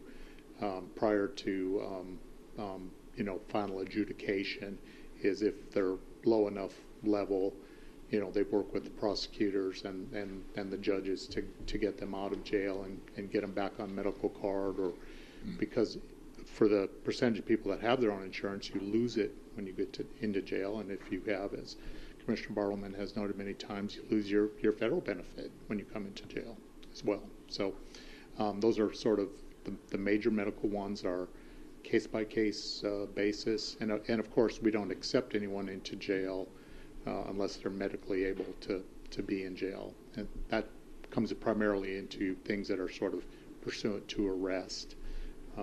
If there's an injury, they have to be stable before they can come into jail. And we only cover necessary medical costs. We don't cover any elective costs, do we? There is no, this is what is constitutionally required, and there would be nothing in here that would be considered elective. It's either acute or chronic care kind of stuff. And you can see it in your bills every month if you go through not only the stuff we pay, is it Southeastern? West Kentucky Correctional, it used to be that, South Kentucky Correctional, and also outside vendors inside the community where the inmates go for treatment. If you look at those vendors and look up in the phone or on Google what they do, you'll get a sense of the type of services that we have to provide the inmates. Anything else? Thank you. All right, thank you. Board appointment. It is ordered that Danny Brown be reappointed to the PAD Food Bank Board, continuing term officially from July 1st, 2024 and expiring June 30th, 2027. Second. Is that Danny Brown used to be the dog warden? That's. I don't know. Well, might be. Not that it's really pertinent, maybe, but. No.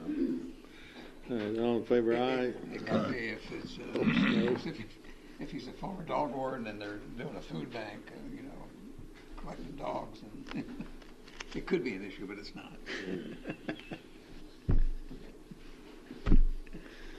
Okay. All right, court orders. It is ordered that the judge executive is authorized to sign a resolution adopting and approving the execution of a bridge replacement agreement between the McCracken County Fiscal Court and the Commonwealth of Kentucky Transportation Cabinet for rural and municipal aid. So moved. Second.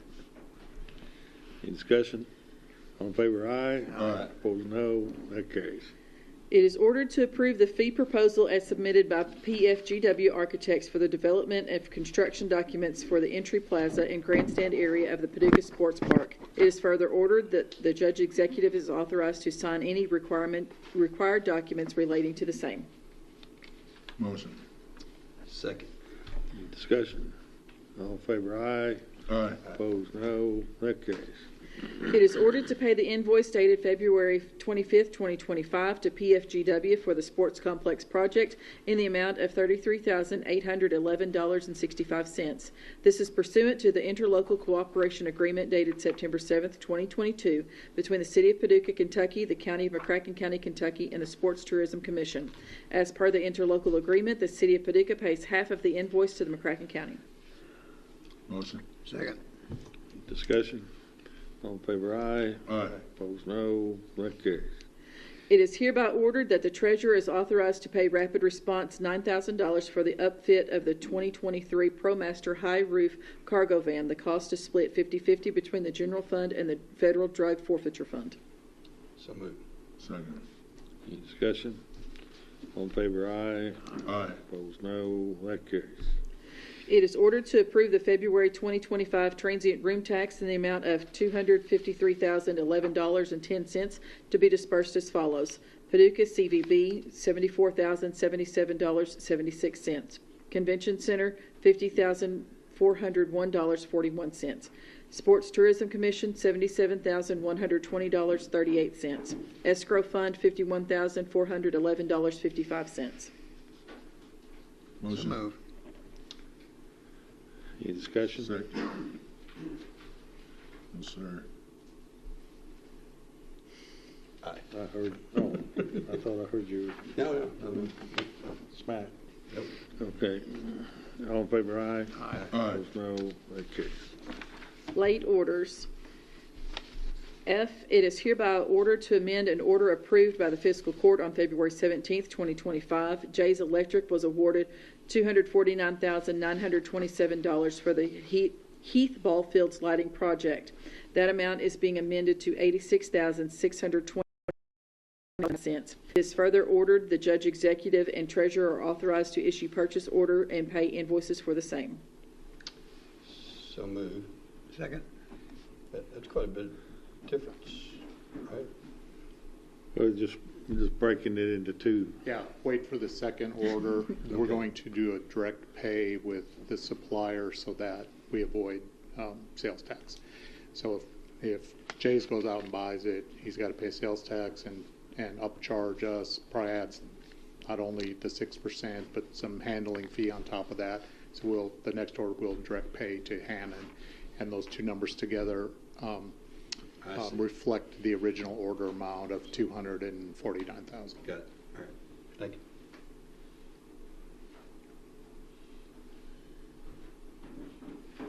Makes you want to do the math, doesn't it? Well, now it makes me want to think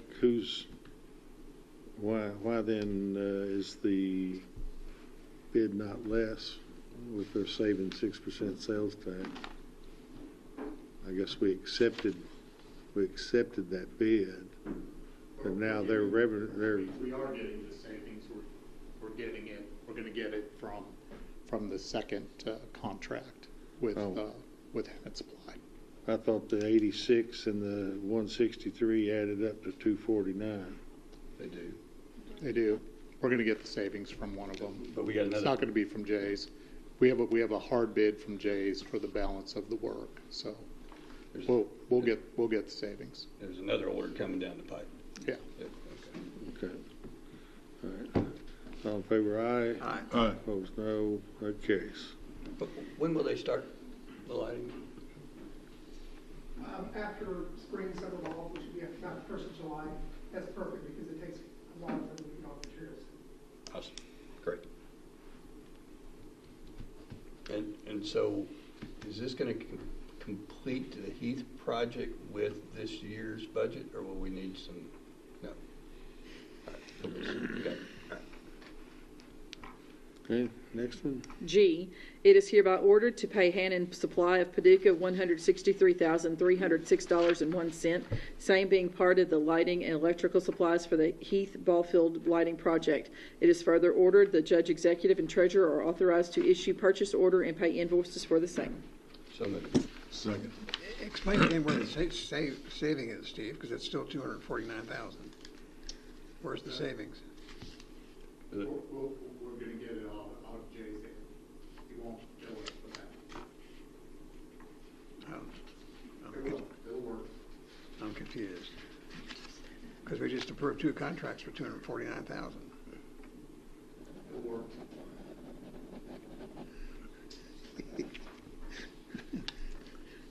Okay. I don't see it either, but I've grown to not doubt Steve. Thank you. I'll speak for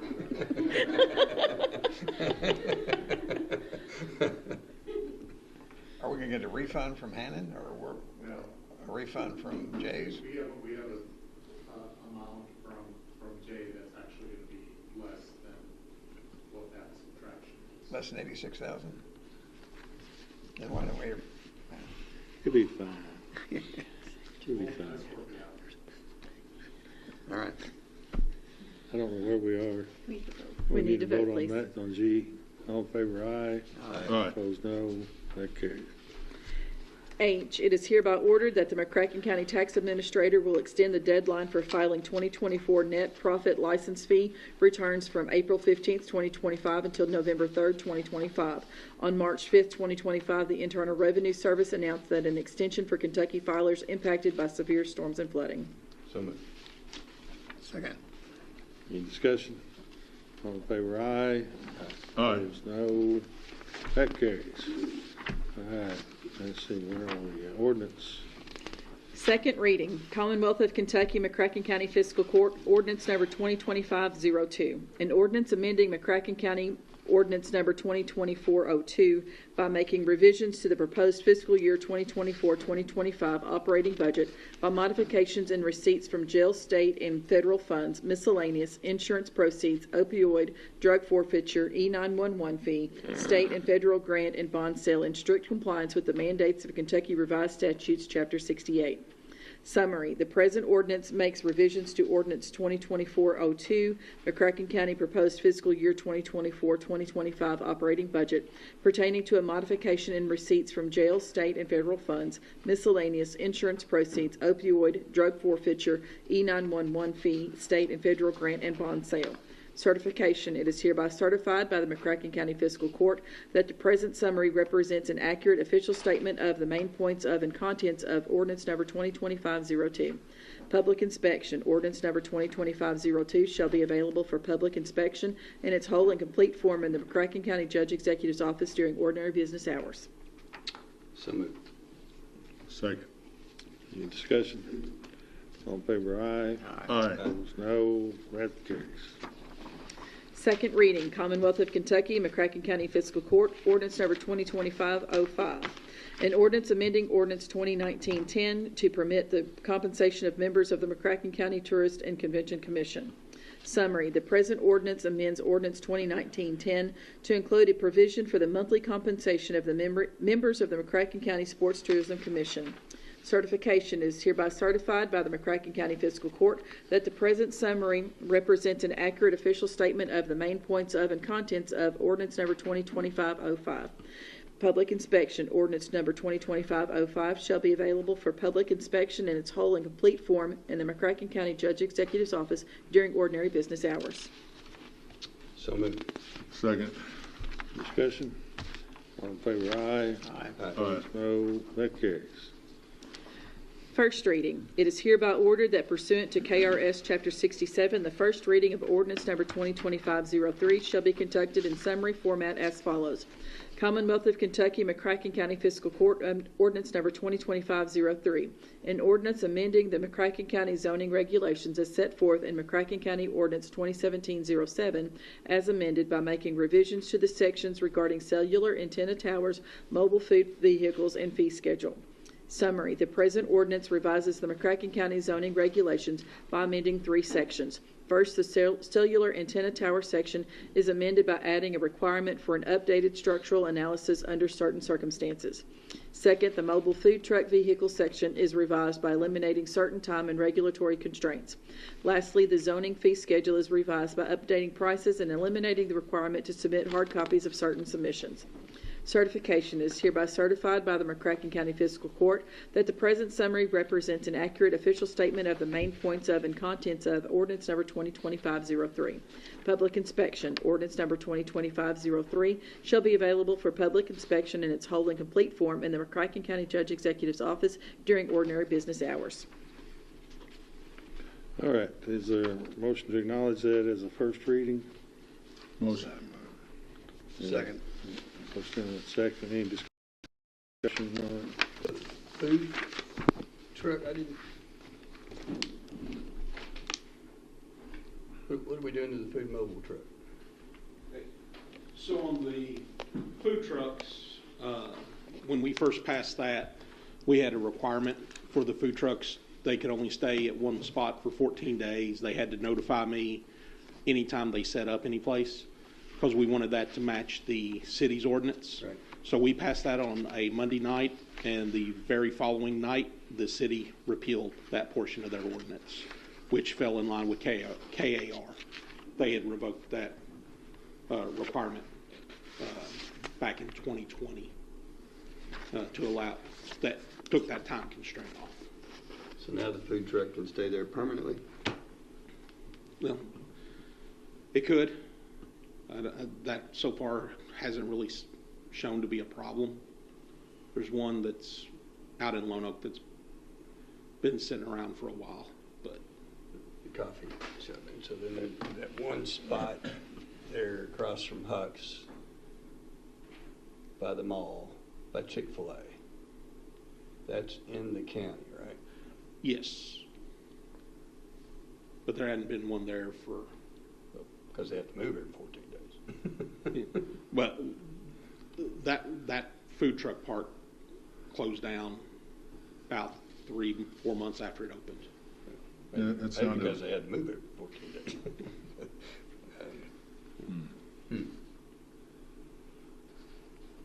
So So there's no administrative regulation as to, by state administrative regulation, that they have to move. Correct. They just set up at a food truck. Yeah, the state repealed that back during COVID. Well, how's that, I hadn't thought about this now, how's that jive with like people living in mobile homes, and is that, are they not? An RV. And so this is a mobile food truck that's no longer going to be moving. Correct. As long as they stay in business, they won't stay there. Yes. Is that something we want to do? I don't know. Did we have any issues? Anybody have any issues with having to move after 14 days? Yeah, there's a lot that they just say they don't want to deal with it, that they can set up in the city, not have to worry with it, so they don't even get registered with the county. Do we get any revenue out of it? Very little. It's a $50 licensing fee. And then if they renew it before the license expires, it's only $25 to renew. I'm just concerned about the fairness of it. I mean, obviously, if I'm the guy investing in Chick-fil-A, and I got to put $1 million into building my brick building, and I kind of do that with the expectation that people on the right and left of me are also going to have to build a nice building. But now we're changing it so that, 20 years from now, it could still be the same 20-year-old trailer, right? It could, yes. I remember when we had the downtown after dinner going on, close off the street, you got entertainment up and down Broadway. And you'd have food trucks would set up because that's where the people are. You can get a corn dog on a stick or But there's a requirement you can't set up in front of restaurants without well, the you restaurant's didn't let me approval. finish. I was going there. Okay, sorry. Right? So it was that. And so we had these restaurant owners. They came to a commission meeting and they were talking about, I remember this one fellow, the Argentine Grill downtown. He was upset. He was like, all these people coming downtown and they're setting up over there and it's not fair because I put X amount of dollars into my building. And I'm like, okay, all right. So if I want a steak at Edwin Jones's Steakhouse because they're so tantalizingly delicious, yeah. I'm going straight past the corn dog stand and I'm going to get my steak. This guy, he was complaining about it, and I'm like, man, you got what? He said those folks aren't coming into his business because they're going over here to the corn dog thing. And I'm like, okay, you got a side of beef in there this big, right? So you can't slice some of that off, put it on a skewer, and sell it for like $3 outside. All these people, you got all these people walking past your place, man. So I heard that argument about that. But folks that's going to go to Chick-fil-A, man, have you seen that parking lot? Yeah. They're going to go to Chick-fil-A. Well, I guess I'm not so much worried about the customers and their attraction and their ability to make money. That's on them. I'm just kind of worried about what's it going to look like. And I get that there's kind of a favorite coffee spot of a lot of people in Lone Oak, and that's probably a mobile food truck. And I don't know, can you draft an ordinance so that they can and the others can't? I don't know how you do that. No, we haven't made the coffee truck move every 14 days, right? That's the reality of our life. That's a reality, yeah. No, I don't work 14 days straight, so I can't prove that he's been there 14 days. Right, and nobody's crying about it, but I'm a little worried. I don't know. I see some future problems with us. I mean, a food truck, we like the idea of a food truck because a food truck has wheels on it, it's gonna move around, it's gonna go to, places where people are. This ain't a mobile food truck anymore. This is, well, they're gonna park it. They're getting out of building, right? I don't think we're going to see that. We don't have that many set up in the county because they go where the people are, and that is predominantly inside city limits. I know one corner is going to work again. I mean, and I ain't trying to just target and hurt that corner, but I don't see. I don't know. From a policy standpoint, I don't like the policy. I don't like it, and it ain't the campus quality plan that I want for McCracken County. There's nothing urgent about doing it tonight. No. On the food truck, no, there's not. This is the first reading. Oh, that's right. It's the first reading, so we could either go on and have the first reading and address it on the second, not Right. have the second reading, or There's more urgency with the fee schedule and the cellular antenna. Yeah. I agree, because food trucks get a little more sophisticated than what they used to. It's not just selling hot dogs and sauerkraut, that are, they have a little more. I want all the food trucks we can have. I just don't like the idea of the food truck never moving. I agree.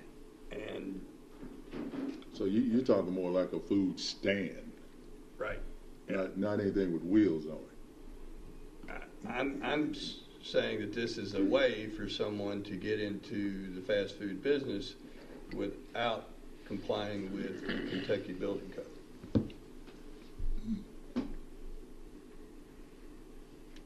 And without enhancing the value of that property. And without paying property taxes. That's right.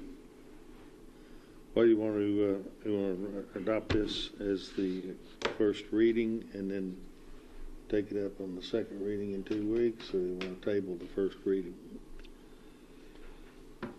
I'd rather table the first reading because, well, I usually never miss a meeting, but I don't want to accidentally miss this one. I'd rather have it right at the first meeting. So you got a motion to table? I move to table. Second. All right. So, all in favor of tabling it? Aye. Can we define food trucks? Like if somebody just sells coffee and donuts, Okay. allow those, but not ones that are more sophisticated. Can we define the size of a food truck or what they sell? Or can you just research that for us and then come back to us? Those things like hot dog carts and ice cream trucks, those are all permitted without even going through the licensing process.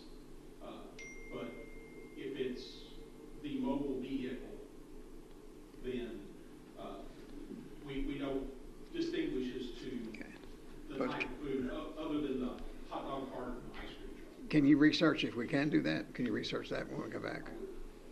Thank you. The health department got to sign up on those things. I mean, you just can't have a trailer up there with selling food out of it. You have to go through some inspections. We'll see what we can get put together before next meeting. Okay. So it's not passing as a first reading, it's being tabled. All right, we got another first reading. First reading, it is hereby ordered that pursuant to KRS Chapter 67, the first reading of ordinance number 2025-04 shall be conducted in the summary format as follows.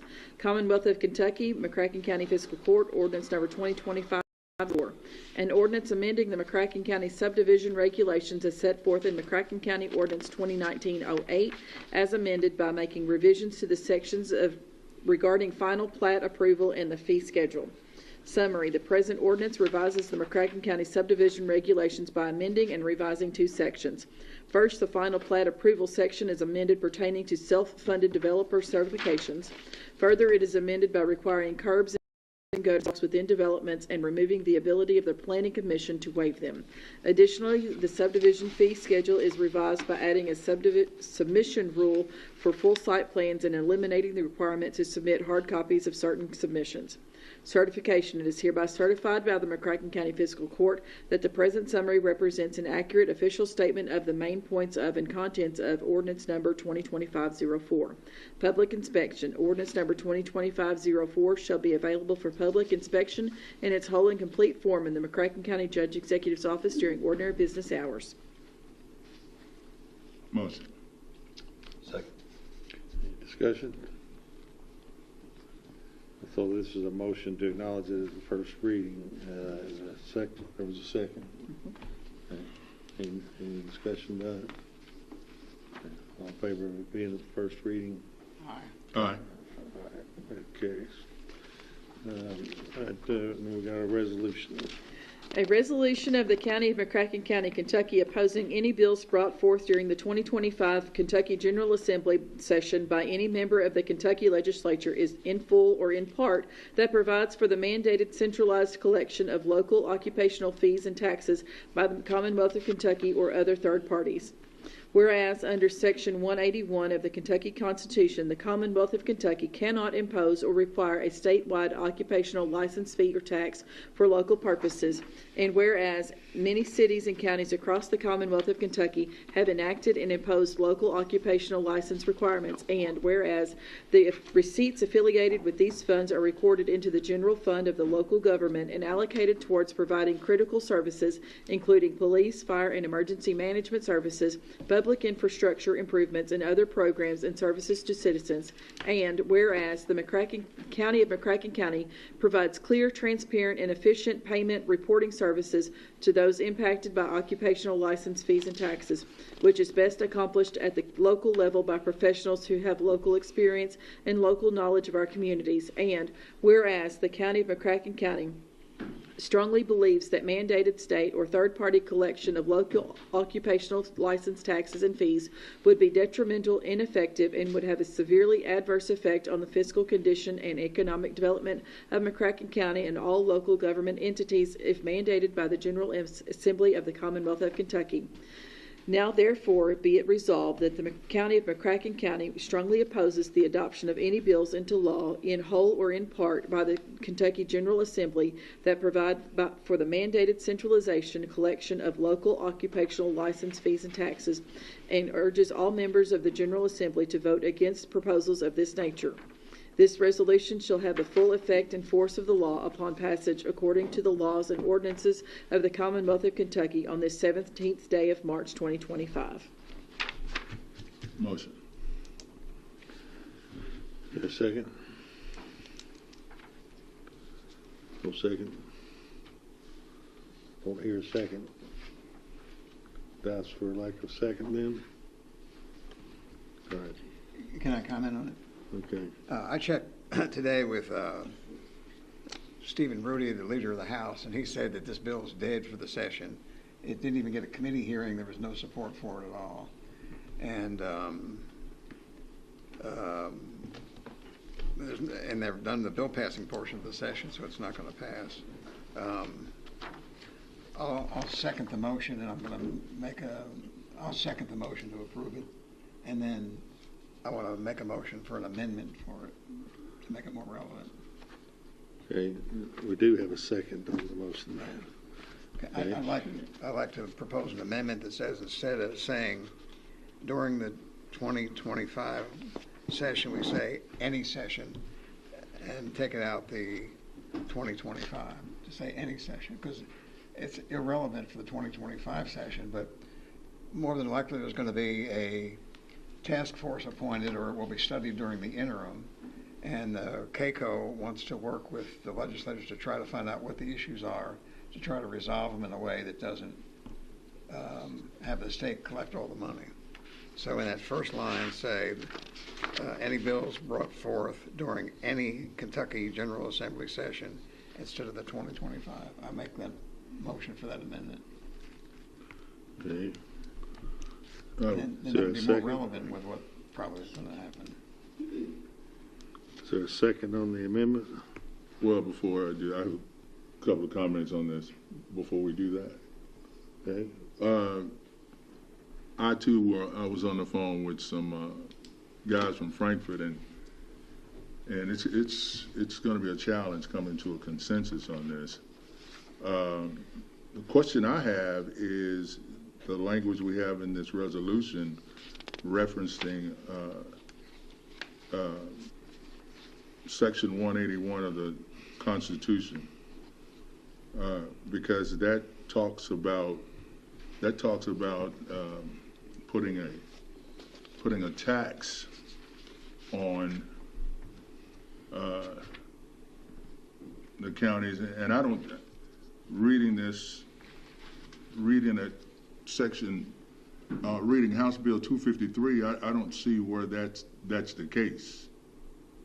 Am I missing something in Section 181 of the Kentucky Constitution? Because it's referenced in the resolution. And reading House Bill 253, I don't see where that's the case. This is a model resolution that was, I'm not exactly sure who the author was, but it made its round through cities and counties as a model to use. I don't think the inclusion of that whereas is even all that important to what the point was, and the point was to be against the House bill that would require centralized collections. The cautionary tale for me was living through this once before with telecommunications, and this happened sometime in the mid-2000s. A very similar bill promoted by telecommunication industry that it's too hard to work with the various communities in the state that had telecommunication taxes. And so there was a centralization bill, and it passed. And at the end of the legislative session, there was an amendment to cap how much went back to local government. So what ended up happening was after the dust settled, we got about 2/3 of what we used to collect. And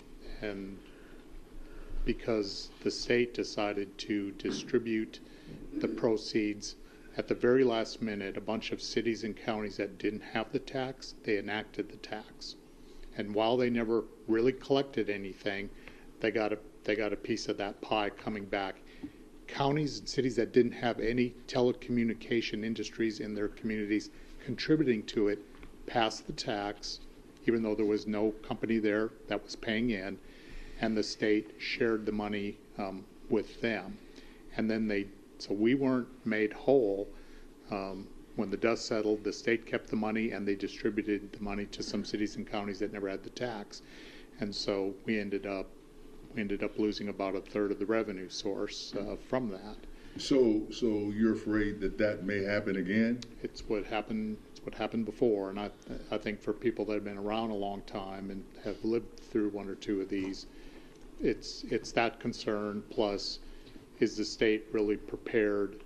Because you've read the House bill, it's very brief. It doesn't say very much at all. It doesn't really say how this will be handled or enforced or when we would even get the money back.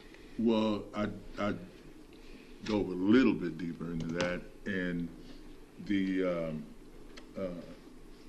that central port, just to use that word, has to be set up by January 1st, 2028.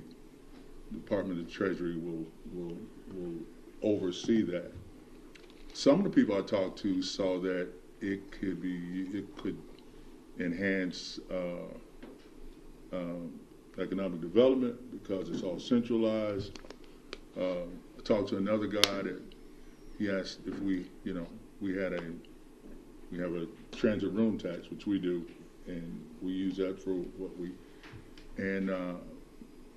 but I don't think we collect that from Airbnbs, do we? We do. We try. We try.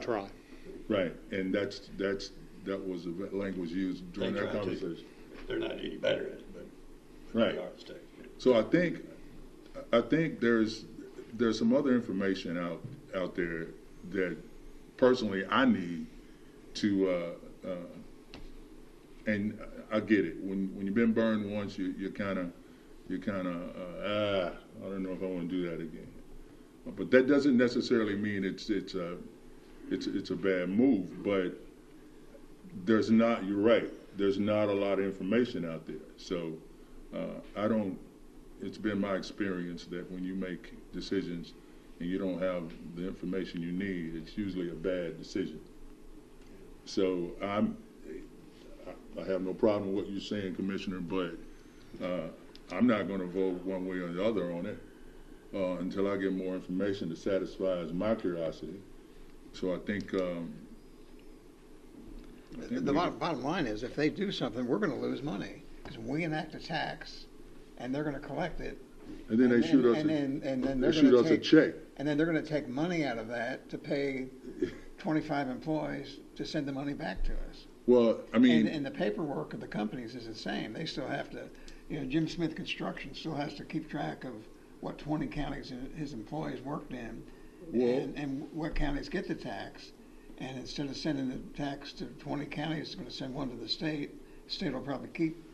So those concerns that you have, and I have concerns as well, and I think we can frame those because you're right. The folks I talked to today, I mean, it's not passing now, but it's going to come up again, and I think those issues that you have, Steve, and the concerns that you have, Commissioner, I think we can package those and get them to our boys up there in Frankfurt, let them know how we feel about it. By the time that thing rolls back around, talk about some of the issues you had before when we try to centralize it. We don't want that to happen. It may be a little, in my opinion, it's a little premature for this right now because we don't have the information. I don't have the information I need. Well, they're getting ready to probably approve some kind of a task force to study it, and I think we need to be. Judging from this conversation, it needs to be studied, right? Well, let me say this: where we are right now procedurally is not Commissioner Barnum's motion to amend.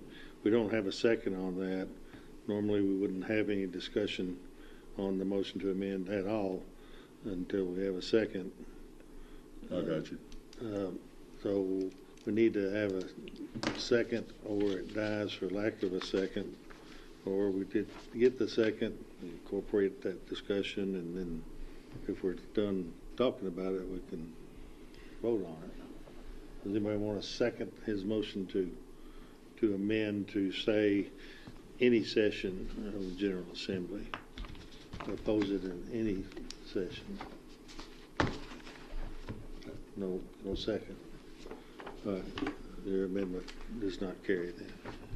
So now we're back to the original motion, which is now up for discussion. Well, it died for lack of a second. Well, before. No, you did later second it. Yes. So, okay, so that's right. We're back to the original. Can I withdraw my second? No. This kind of thing. Well, I'm going to vote against the resolution just because I don't feel like I have enough information to substitute my judgment for people who maybe have studied it better than me at the moment. And that being Senator Carroll and Representative Bridges. But I think as far as the answer to that question, I don't know why you can't withdraw a second. Anybody, Dina, I don't. It sounds logical to me that you'd be able to withdraw a second. I'll withdraw my second. Okay, so it dies, so like the second then. There's an initial second. Wrong second. All right, then I move. We adjourn. That's it. I move. All in favor of adjourn? Well, I didn't get a second. You want a second? There's a second out there floating around. We're gone.